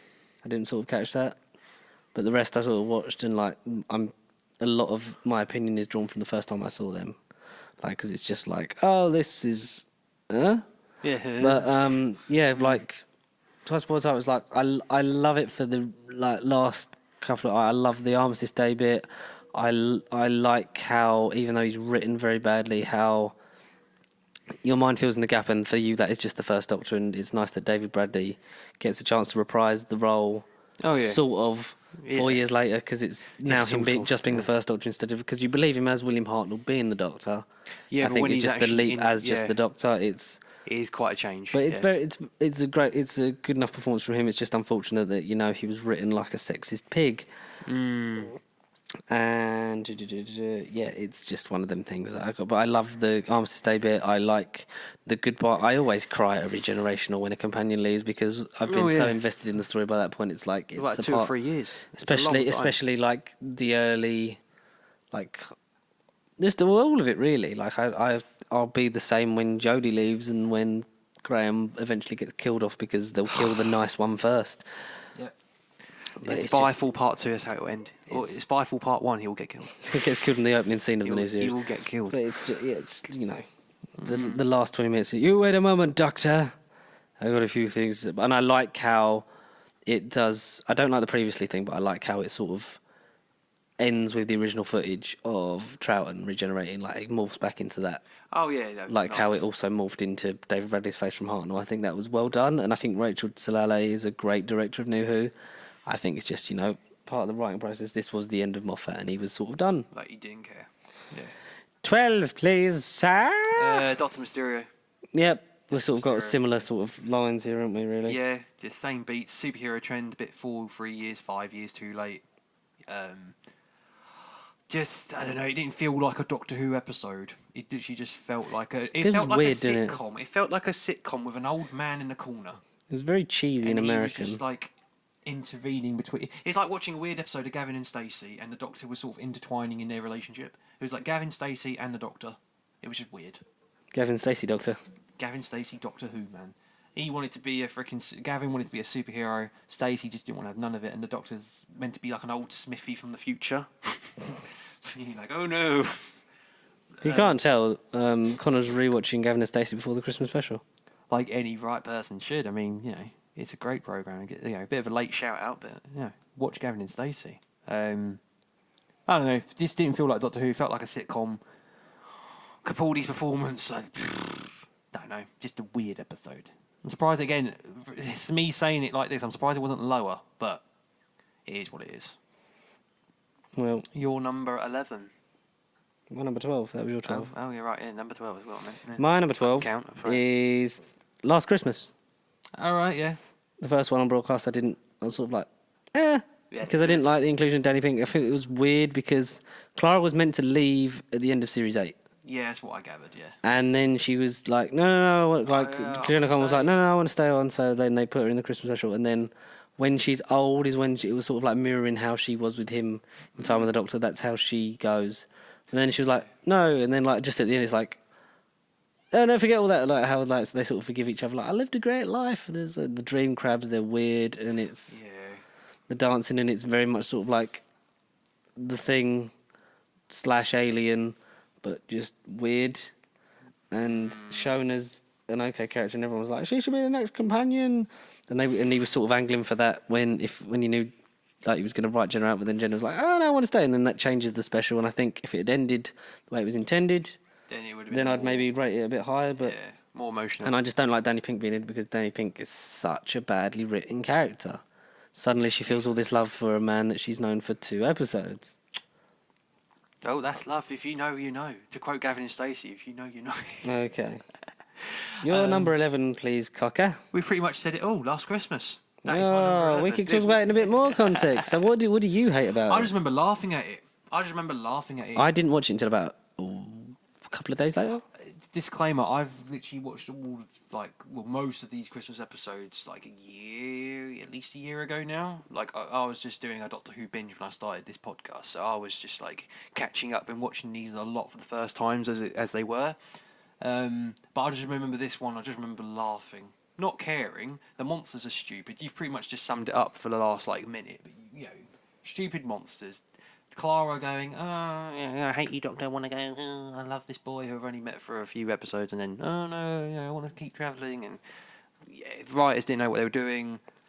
If they stuck with the original ending, like you just said, it might have been more emotional. You might have been more, like you say, we've just summed it up, and it, as much as it was called Last Christmas, it definitely wasn't the last Christmas that we've had to suffer through these specials, unfortunately. It wasn't. No, and I think it's just. It's just so dull and drab and quite forgettable. Yeah. They're the worst ones. Is like you said, when you have no opinion on something, it's almost worse than thinking it's bad. Yeah. Because you're like, this made no impact on my mental capacity to remember it. I just remember laughing. When I think Last Christmas, I think laughter. Yeah. I remember laughing. Laugh Christmas. Yeah, laugh Christmas. I just remember laughing at it a lot, but not genuinely laughing. I was thinking this is just stupid. Bad laughing. Cool. That was your 11? That was 11, yeah. My number 11 is... It's The Snowman. The Snowman? Yeah. It's the most interesting Clara is. It is. As a character. Most interesting version, you can say as well. Because I just like... The whole thing with the great intelligence was kind of ham-fisted in, but then they're the sort of main antagonist of Series 7 Part 2. Randomly, Richard E. Grant's great, but then it just sort of makes no sense. Like, the whole Snowman was just mirroring him. And, yeah, I'm like, what? Yeah, well, Like, and Matt Smith, like, it's nice, like, the dynamic of him being depressed, like, after Amy and Rory, he sort of retires, but then we know he's going to come out of retirement because they've commissioned a new series, so he's kind of got to. But I don't get it. I don't get the Snowman. I never know why. I only know who, and then gives her a key. And it's like, that's only so that when she gets thrown off the cloud that we care about her. Like, oh no, that's his, but like, she's just moany, and I don't like Clara as a character because like no one decides how to write her until she's like, and then she's whatever the plot needs her to be. She's the most inconsistent character of New Who. Oh God, one day we'll get into a video essay about that. But my God, I just don't really. My God, I really don't like the Snowman. Oh, so that's my 11. Oh, fair enough then. What's your? So we're into your top 10. This is meant to be the good stuff, but to be fair, is it better? Next Doctor. Oh, The Next Doctor. That's I enjoy it. I enjoy the campy pantomime-ness ones. I love those. You believe that David Morrissey is the next Doctor. I appreciate it more on a rewatch. You appreciate it? I appreciate it more on rewatch, but like watching it the first time, it did absolutely nothing. Like I say, the last 5, I've said they're bad, and I can talk about them. But the Next Doctor, when it happened, and I remember reading in the like whatever newspaper it was at the time, this is going to be the Next Doctor, Tennant's leaving, because that genuinely was like the press at the time. So going into this, I was just like, oh, Tennant's going. Had tissues with me. I remember like getting sad because I knew Tennant in my mind. Tennant was leaving. And I just remember sitting there the whole time and seeing the ending. And David Morrissey would have been a great Doctor. He would have been a cool Doctor. But I just remember sitting there, just no emotion. Just this episode is emotions, the definition. Love, pride. It's just the definition of meh. My face was just this the whole time. Wow. Even at the ending when he weren't the Doctor, it was just meh. I like it sort of like how he's sort of like his brain was so sort of corrupted by like everything and the shock. Like it was just made him think he was the Doctor just to get over his trauma. Like I love that. Utterly convinced. I love David Morrissey is definitely. You could have seen him be a Doctor. Like you was like you believe it, and the fact that Rosita, like he's a companion that's basically the same name as Rose, and he's doing everything that he thinks the Doctor would do, and like you kind of don't really see the twist coming.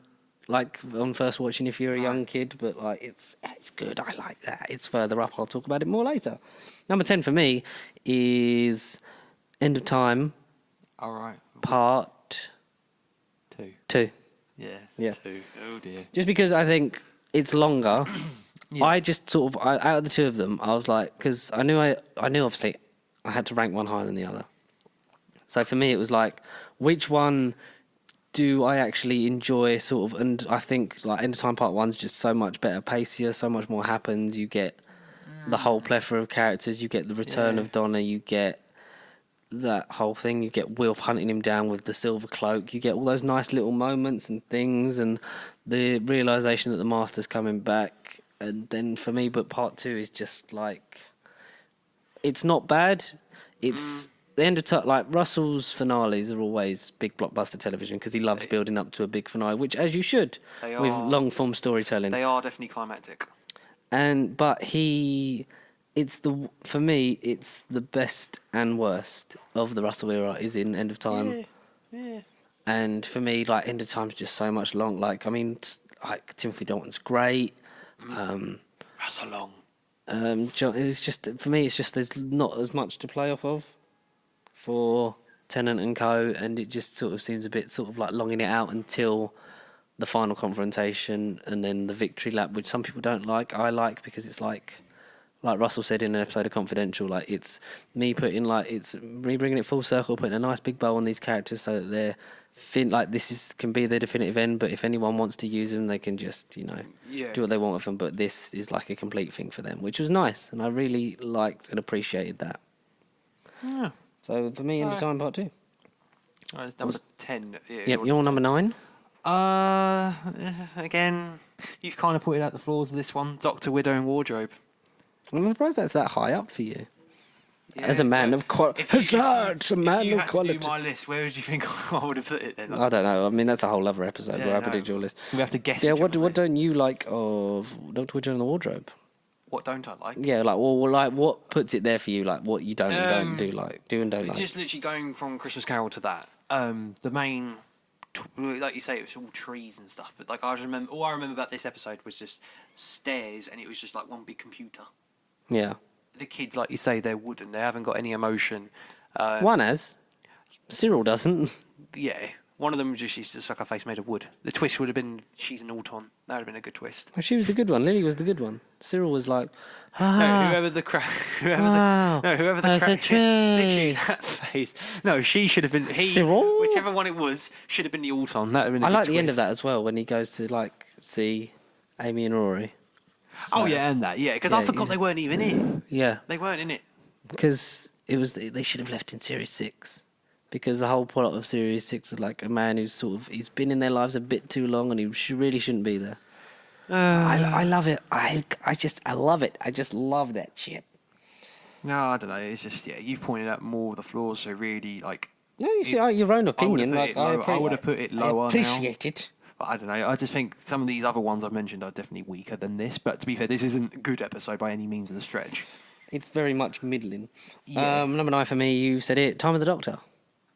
Oh, still that high? Yeah, I wouldn't think it was for me because I really like I like this regeneration more than Tenants. I mean, in terms of the fact that scene. Well, no, like in terms of like it's 60 minutes. It's not like a big long like 2-hour epic, which is, but it's not. But then it's not the end of an era. It's just the end of the 11th Doctor. We sort of knew that they were going to sort of like, well, technically he's only got one regeneration left. Like, what's going to... But then that gave it the longevity for the next time, for another screenwriter to deal with, like, in 10, 20 years' time. 20 years, yeah. But I like the addition of handles. I don't like Matt Smith's wig. Yeah, no. That's the thing that takes me out. I'm always like, oh, this is when he filmed that film where he had to shave his head. But then, like, it's back now. So, like, redo it. Refilm Time of the Doctor. No. It's the most palatable for me that Clara is with Matt Smith's Doctor, because she is a lot of the time just like hill boy and like very whiny and sort of like, you'll do mopey. This and you'll come ask me again tomorrow. It's like, what? But you know, I like sort of, for me, instead of the victory lap, I would rather have when he sees Amy in the TARDIS. Raggedy Man. The Raggedy Man. Good night. And I like his speech, and I like how he spaces it with... I know that I Don't Want to Go is very much a part of Tennant's Doctor, because he is born out of what Rose wants, because Rose wants Space Boyfriend.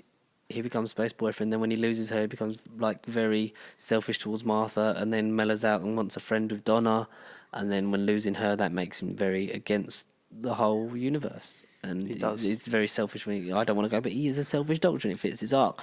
But I like how...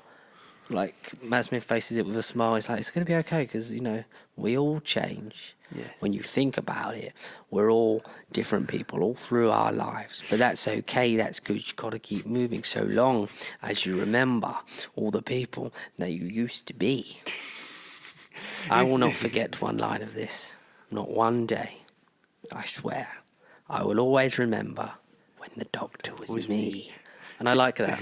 If this is top 10 regeneration, this would be a very different list. Very different, yes. Top of it is the Rani. No, but I love that ending. I love, your kidneys.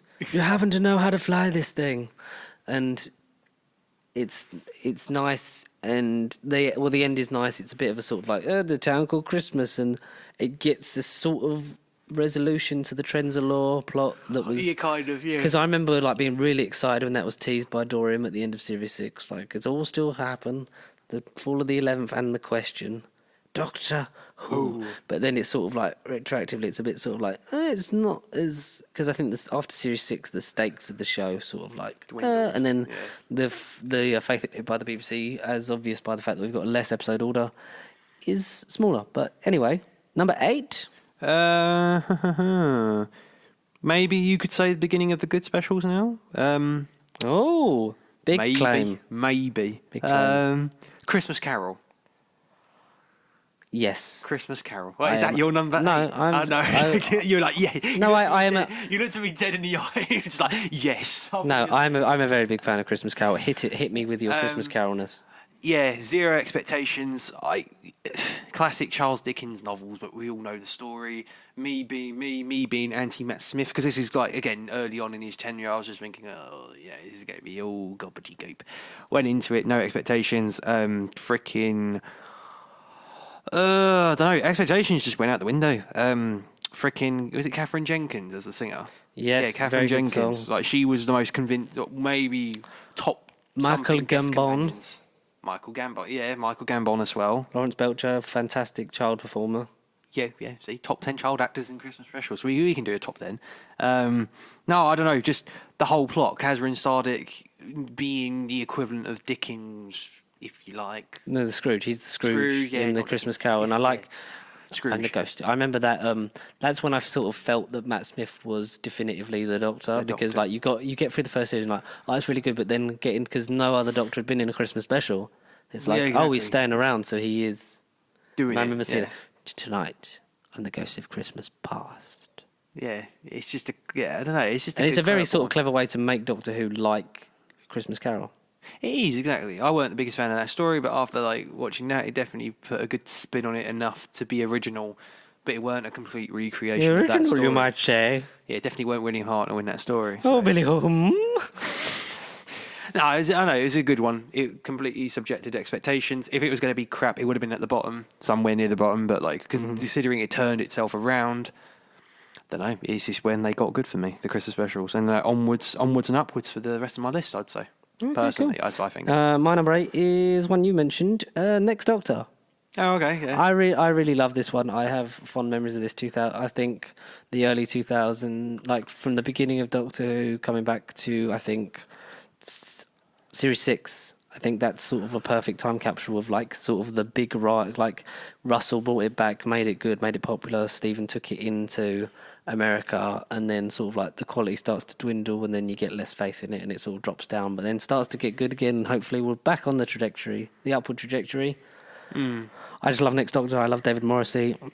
I love David Tennant. I love how him on his own is more compelling than him with a companion. As whiny in the sort of like he gets about being alone, like, oh, I have to be alone. I can't ever travel with anyone. This is his first one on his own, isn't he? Yeah, the first of like, because the whole special era he is about that. Yeah. On his own, and apart from the fact that he gets a bit moany, it's good. Like, it's great. Like, it's a lot of fun, and I love how pantomimey it is. I like the Cybermen redesign for it, and it's a shame they didn't come back. Yeah, the fact weird cyber creature things. Yeah, dogs. The cyber shades were good. I like the reimagining of the cyber leader, where you actually get the exposed brain. Yeah. It's nice, it's good, it's sweet. There's some good ideas in it. I did like Very good ideas, darling. Yeah, that's my number 8. You've said some things, I've said some things. You're number 7. I don't know. I kind of want to swap these around, but at the same time... You can't. Is that part of the rules of time? I can't. This is fixed. Fixed. Some balls in time. Not a line. Not a single line. Others are in flux. Anything can happen. But certain points in time, they have to stand. And this base on Mars, what happens here must always happen. You're Captain Adelaide Brooke. That was my first attempt at a David Tennant impression. Well, that was pretty good. It's a shame the special don't count. All right, End of Time Part 1. Is your what? Number 7. It's mine too. Hey, there we go. Our first thing. I sensed a disturbance in the force. Knew it was coming at some point. No, or not. There is no track. I knew it was coming at some point. End of Time Part 1. Have you said an End of Time? You haven't said End of Time Part 2 yet? No. Okay, so you prefer End of Time Part 2? Yeah. Why for you? I mean, briefly. Two reasons. Yeah. Wilf and the actual regeneration. Yeah, I mean, very powerful scenes. And like number 3, I'd say nostalgia and childhood. But like... Yeah. Because more happens and then you get in the video. And I get that. I think out of all the Smith closure, I feel I get the most closure from... Oh, this is a complete closure of everything that happened in Tennant's era. Up to that point, yeah. Compared to from Tennant and Russell era, you compared get to Smith's closures, and then whatever Capaldi was... What was Capaldi? Yeah, what was Capaldi? It's a weird formula that didn't quite work out. But no, it's the most complete closure up to that point. Nostalgia, all right, as a kid, it's the only one that I did bawl myself into tears, and I still do every time I watch it. The regeneration scene itself is beautiful, and then just Wilf. He's beautiful. Bernard Cribbins is an amazing. Bernard Cribbins is a beautiful man with a beautiful He's an amazing face. human being. Yeah. And if I can think of a fifth, I suppose the Time Lords thing in it as well. Even though this is more number 6. Oh, there you go. But number 7. Why did I like part 1? The suspense, the tension, the master, the skeleton. Yep. Yeah. The resurrection, like the whole thing that, the master had a backup plan. He's executed and Ten didn't see Because me watching come. Last of the Time was, again, younger. It worked when I was a younger viewer. I always thought he weren't coming back. I thought he was done. Yeah, but then think when he you was get coming into a back. thing of like, this is like the classics, you're like, he had he's to going to come back. He had to come back. It still felt like a good reveal, though. If I was watching it as like my mindset now, it probably wouldn't be as high up. But because it was a youngster thing, it just, I don't know. Yeah, I get it. I get your whole thing of that. It just, I don't know. I really enjoy it, like I said earlier, like the pacing, like the whole setup with Wilf. Like Wilf it's so nice to have Wilf as a companion. It's so well done. Like Tennant, you see the weariness of it. I think you see the weariness of his era in this. You see sort of how, like, I know you got at that moment in Journey's End, like how many died in your name, but this is more of a sort of like, this is what he's been running from. Yeah. This is it. This the four knocks, and like the fact that he just assumes that it's the master. And I know there is more powerful scenes, but I just think, the pace of this, like I love the way it moves along, and then that cliffhanger, I just love it. I just love it, and I love them both as a story, as a closure thing. Yeah. And I just prefer this one better, and it was only like 3 places above, so it's like it's depends what mood I'm in, but Well, like, exactly. I've just Like I say, off camera, I was trying to make it as one story, as count it as one entry, but then George was like, no, we've got to put it separately. Well, because the whole thing was like, we were just going to do a Christmas special, so it would have just been part 1. Yeah, But then in the context of part 1 and 2, that's what They're it is. quite- But they are very They different are drastic episodes. episodes, yeah. That's the thing. And then it allowed us to include Resolution, so you wouldn't, because, we love Jodie, and we want her to have some really meaty parts in Series 12. Oh, yeah, definitely, yeah. But It wasn't a Christmas special, so that's the only reason why I wouldn't have included it. But we're fine now. Yeah. So I'm glad we synced up with number 7. well, yeah, and then number 6 was part 2.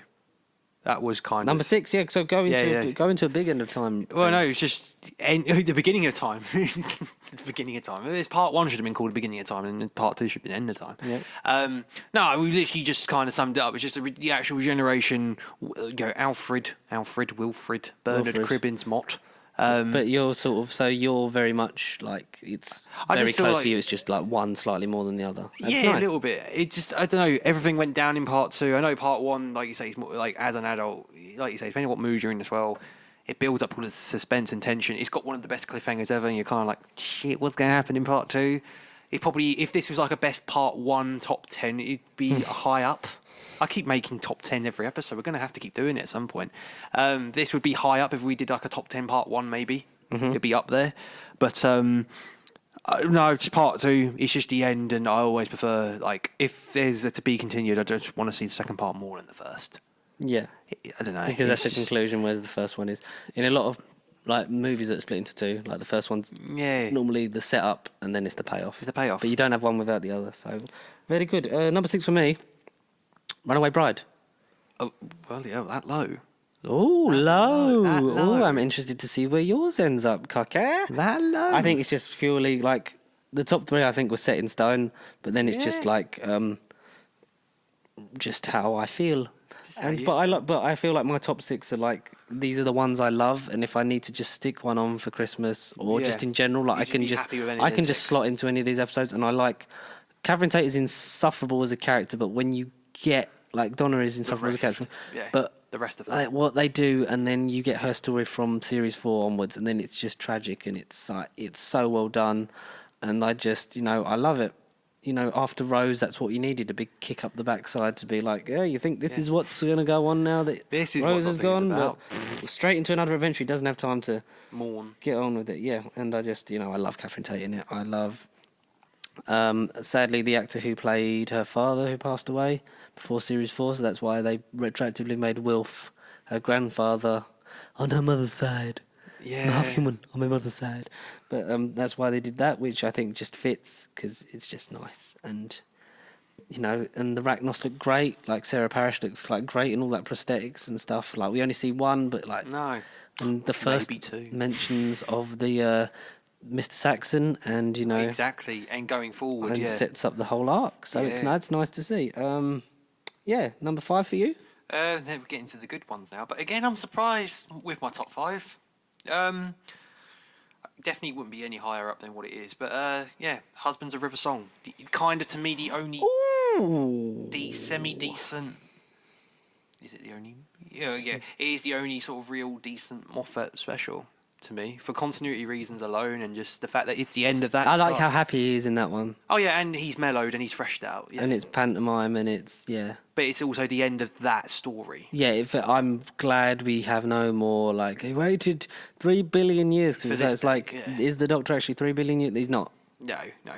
I think he just makes up numbers as he goes along. But no, like, he was trapped in there, but it doesn't count as real time or something. Exactly. It's like, because otherwise it'd be like, the Doctor's billions of years. It's like, that's the Stupid. One thing I don't like is the aging process of Moffat's ones, but I get that he's over 2,000 now. Or she. Yeah, Sorry, she. love. But, cool. I don't know. Yeah, just performance. Nice to see Alex Kingston at that point, considering her last appearance was bloody... We finally get the... 7. No, it was... Series 7, Angels Take Manhattan. Exactly. So it was a long enough gap, I feel. It's the most palatable River was since Silence in the Library. And the nicest version of her. Oh, yeah. So because that gets her back to that point in her life, because she's literally about to go to the library. So she's at that attitude. It's nice. She's still got a bit of that sassiness, but it's like she's hanging on to it because she knows that if she stops, that then the library's coming. Yeah. And we finally get the bit of a ham-fisted sonic screwdriver giving bit. Yeah, but that's I like how cringy that is, and it's weird because it's always alluded to that she had loads of adventures with these other doctors. And and because of Big Finish, she did have adventures with some of them. If you're in the land of Big Finisher, so she's met up with all the alive doctors anyway. But she never sees, it's alluded to that she sees Tennant again, which we never get to see because she never interacts in either this or Expanded Media. She doesn't interact with Tennant's doctor. Yet. That is important to say yet, because I'm assuming at some point they will.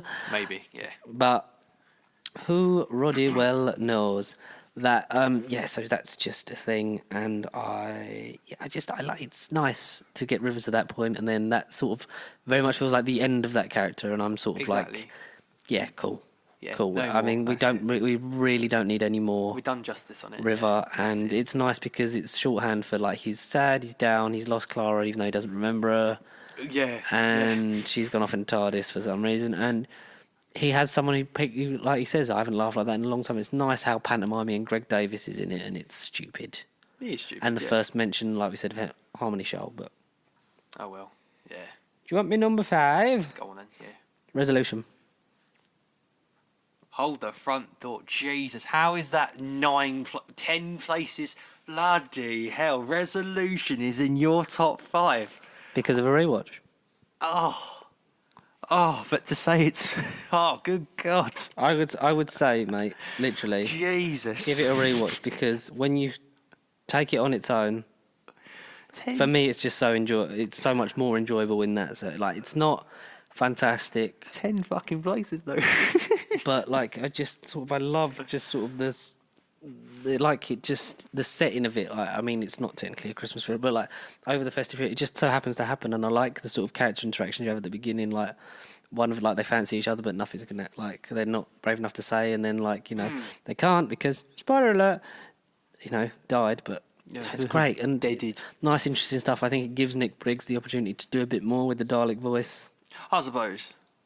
Yeah, I'd say purely because I just can't remember Resolution, but again, I will rewatch it at some point. Yeah, so that's just for me, that personal preference. I'm just surprised you put it that high. I just enjoy it, man. I just enjoy it. So if you, like you say, you'd whack that special on, you'd be happy. You'd have a good time with it now. I'd whack. I don't own it, but I've watched it on iPlayer. So I need to, but it's the fact that Twice Upon a Time and Resolution aren't included in their steelbooks. Annoying me. So I might see if I can. Fix that. But I just enjoy it. Your number 4? Yeah, one that again, in hindsight, you've pointed out the flaws, and I'm surprised myself it's that high. But hey man, opinion subjective. Snowmen, the Snowmen. I can see why. Yeah, I did enjoy. I enjoyed all of these on broadcast. It's only as you get older and more analytical because that's when I started college. That was the first Christmas when I started college. Started doing media production and stuff like that. So that's when I was You started assessing and breaking stuff down. Yeah, which is why I'm just sort of then got into a bit like, oh, that's a bit something. Yeah. Yeah, no, it ain't by nowhere near a perfect episode because I'd rather watch my top 3 than any of these. But I mean, I don't know. Just considering all these other crappy specials, it's just better than all the rest. I think. That's literally my main reason why it's been so high up. It's not because I just like this story for whatever reason. I just think because when I say this name compared to Twice Upon a Time, I'd rather watch Snowmen any day of the week. Any day, exactly. Half these specials, I feel so lukewarm on them. But it's just now I've got the Snowmen out of the way and I'm in my top 3. I know I'm comfortable now. I'm in a comfortable place and I'm happy with any of them. But the Snowmen, it's there. Maybe I should have swapped Snowmen with, River Song. Maybe Snowmen could have been 5 and River Song should have been number 4. Whatever. But, Yeah, opinion subjective. We don't care, do we? I'm just surprised it's that high up. But again, there's no reason why I particularly like it. It's just how it is. Your number 4? My number 4. One that you've previously mentioned, Husband's River Song. Oh, really? Yeah. See, I knew I should have, because we could have got another Force connection. We could have, it was close. I was like, Resolution was higher, but then I would like to... There is argument for it to be number 6 and Runaway Bride to be up there, but I just think, because of a recent rewatch, it was just so fresh. And Husband's River Song, I just really love, like we said, the pantomime aspect, the fun, the joyousness of it, the fact that it is the most fun Capaldi special and arguably Moffat special. Yeah. It's the most RTD-ish episode we get. Yeah. And it's nice to sort of go back into that. This is a bit silly, isn't it? It's a bit fun, and it's nice to see Capaldi have fun. Because he very rarely has fun making this show. No, it only declines. It only does decline. But I love it. I really well love Husbands of River Song, and we've said a lot on it. So you're number 3, top 3. I don't know, the golden era, kind of an obvious era. If any viewers know about the specials and know our thoughts, and if you've literally listened to the this point of the video and you've kind of nominated what's left and figured out what we said and what's left, you'll know what's coming up. But number 3, Runaway Bride. Ooh, Runaway Bride. Nice. Yeah, fun one. Just like you say, probably the most saddest finale for some people anyway. As I've gotten older, Rose, she's kind of gone downhill for me. But after that finale, cliffhanger, him not even having a second to mourn and just being sort of thrusted into gear, just getting on with it. Meeting Donna, thinking, this is the worst day of my life. She's genuinely quite annoying in this episode, but it's just knowing her character, in the future, she coming back in series 4 and just seeing her character arc mellow out. What? She comes back? Yeah, spoiler alert. Having her arc mellowed out and seeing a genuine friendship there, because in this episode you can just tell Tennant genuinely sort of doesn't hate her guts, but he doesn't want to be with her. Yeah, she did. This isn't Rose. This isn't even my story. Why am I even here? Kind of thing. He doesn't want to do anything. He's lost the love of his life, you might say. Yeah, maybe. I don't know, Rachnos is a good first invention. Major thing of Torchwood. No, not first major thing of that. It was the last sort of Torchwood reference. Oh yeah, it was as well. Yeah. I don't know, Rachnos. I just think is an interesting one thing. Spiders aren't exactly, from what I know, they don't particularly represent Christmas, but they're just evil buggers. And me being freaking how old was I? 8 when this came out, and having a big giant spider on my screen, I was terrified. So I don't know. It was a nostalgic one. I don't know, romantic subplot was okay as well. The killer Christmas trees were fine. I don't know, it was just a fine episode. It's a fun one. Same compared to the previous year's Christmas ones. Invasion. But that was the, like Russell likes to do, the sort of, what do they call it? It was like the carryover. It was the sort of the familiarity for the audience, exactly, the young kids.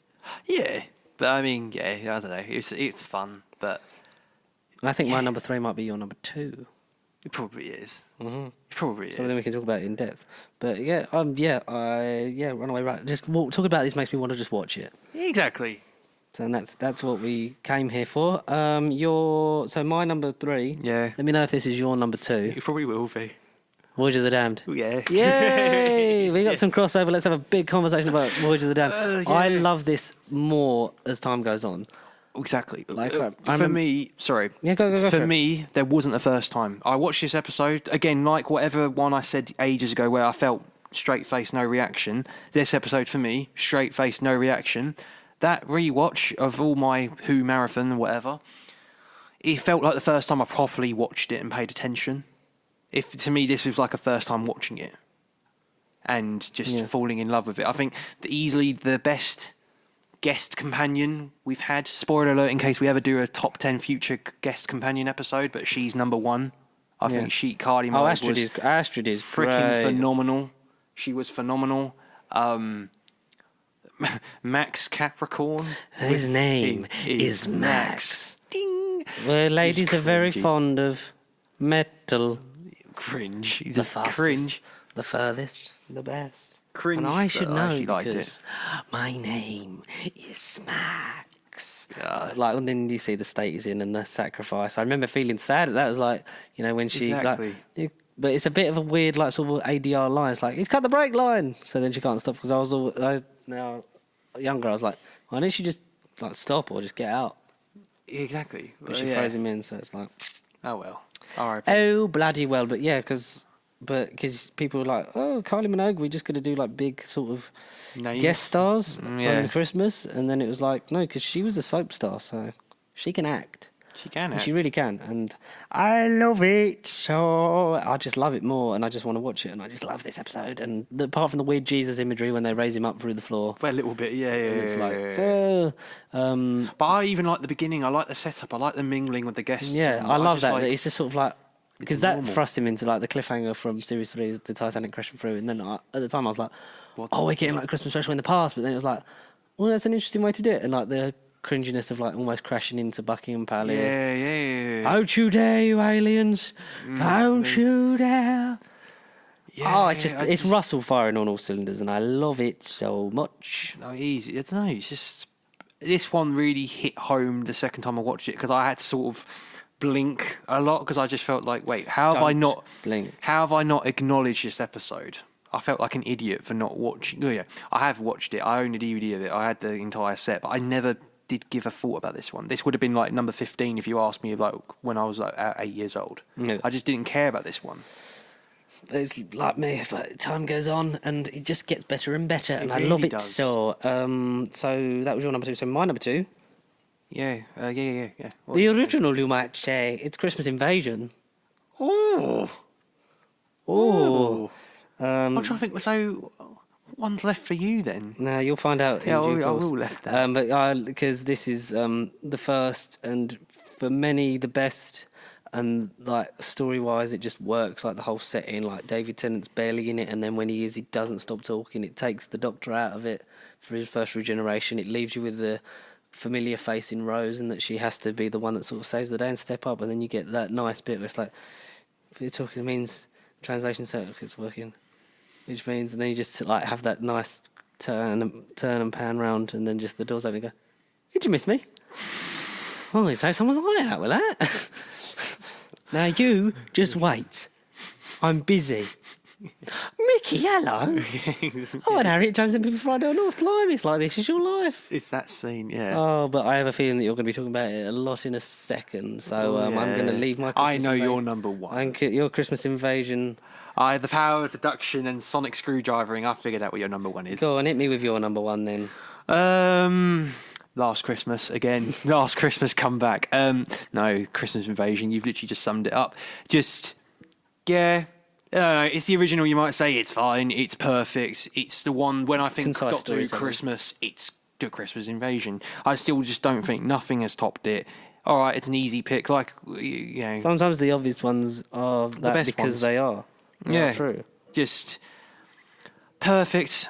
It was one of those where I remember watching it when I was younger, didn't fully get every single element, but I still got the gist of what was going on. But upon the rewatch, I totally understood every minute, every single line, every single second of dialogue, every single From the ounce minute these people on my screen. look at these people, from the moment they arrive on this earth, taking that first blinking step into the sun, there is more to see that could ever be seen. More to hold on. Sorry, that's the Lion King. But the point still stands. That is the Lion King. This new hand, it's a fighting hand. I'm still not ginger. Yeah. I look different. I Good want to be different. ginger. I've never been ginger. And you, Rose Tyler, you gave up on me. Fat lot could you wear? Oh, that's rude. Is that what sort of man I am now? Rude.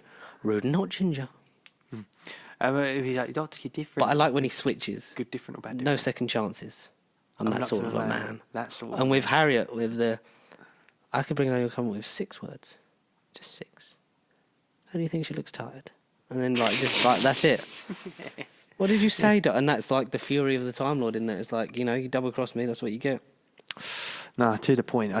Tennant's the man. It's well done, it's well written, the acting is It's a good debut superb. episode as well. It is, it's a very good post-regeneration It's his episode. first. It's not the best. No. For me, that is 11th Hour. Because that's just amazing. But yeah, that's it. That's that Christmas done. It's just, and it was like it set up the tradition.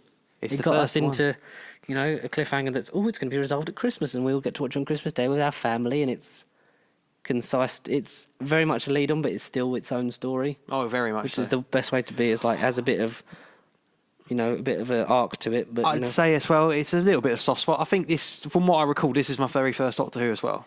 I didn't watch Series 1 originally. I watched Tennant first and then I went back and did Eccleston. So to me, I think this was the beginning of New Who for me. Yeah. Was Christmas Invasion as well. So it is like the most standalone story I've watched. Yeah. In the middle of a 2-season arc. Yeah. But I don't know, just the perfect story. Nothing can top it at the moment unless Chibnall and Whittaker can come up with something out of their arse, then, you know, by all means hit us with it. But, you know, still hasn't been topped to this day. And your number one... My number one is, I don't know why I love it. A Christmas Carol. But A Christmas Carol 2000, on Christmas Day 2010, I was like, yeah, this is my favourite Doctor. I was like, this... I know Christmas Carol is one of the most adapted things in all of fiction.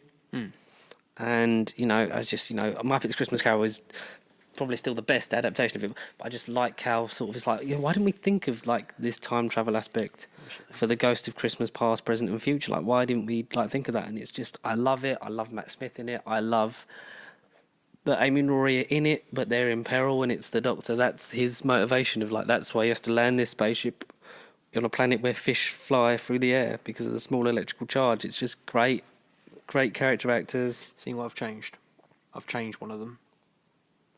What have you changed? It's kind of, well, I'd say it's obvious, but it's, they're both on the screen what I've changed.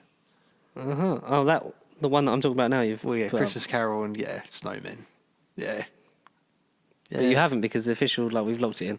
You bastard. Because we can't go through, we'll have to redo the whole list again. Re-record. God, can you imagine what you're going to be like when we do our top 10 classic Doctor Who series and our top 10 best New Who episodes? Like, you're going to be in so much pain. God, I just want to start it all again. I just want them all to be number one. No, exactly, innit? But yeah, I love this. I love this Doctor. I love this storytelling. I love this special, and I will always watch it. Oh, on repeat. On repeat. Love it. Love it, love it, love it, love it. There's just like, and like you said before, great guest stars. Yeah.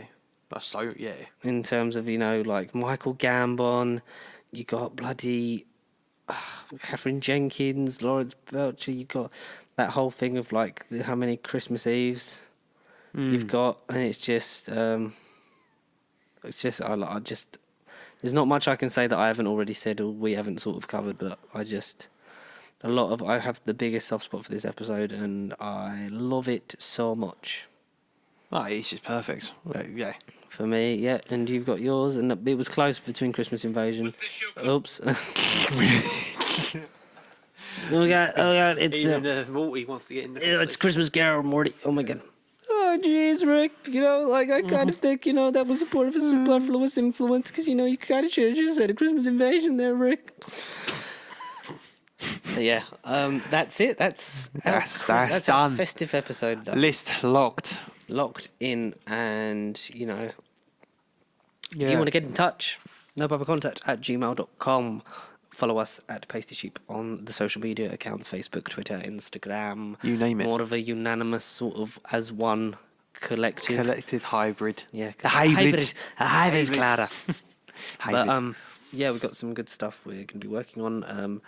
There is some, it's stuff that we wanted to do this year, but we didn't. Nope. But we kept Budget constraints. We kept a consistent podcast for 52 weeks. Well, we Somehow. we will have. Somehow. We've done that. Somehow. We'll be back to talk about Star Wars in depth with our thoughts on Rise of Skywalker as well as the whole saga as a whole. Saga. Because it's the end, but the moment hasn't been prepared for yet. Because we haven't done it. Are we going to do a top 9?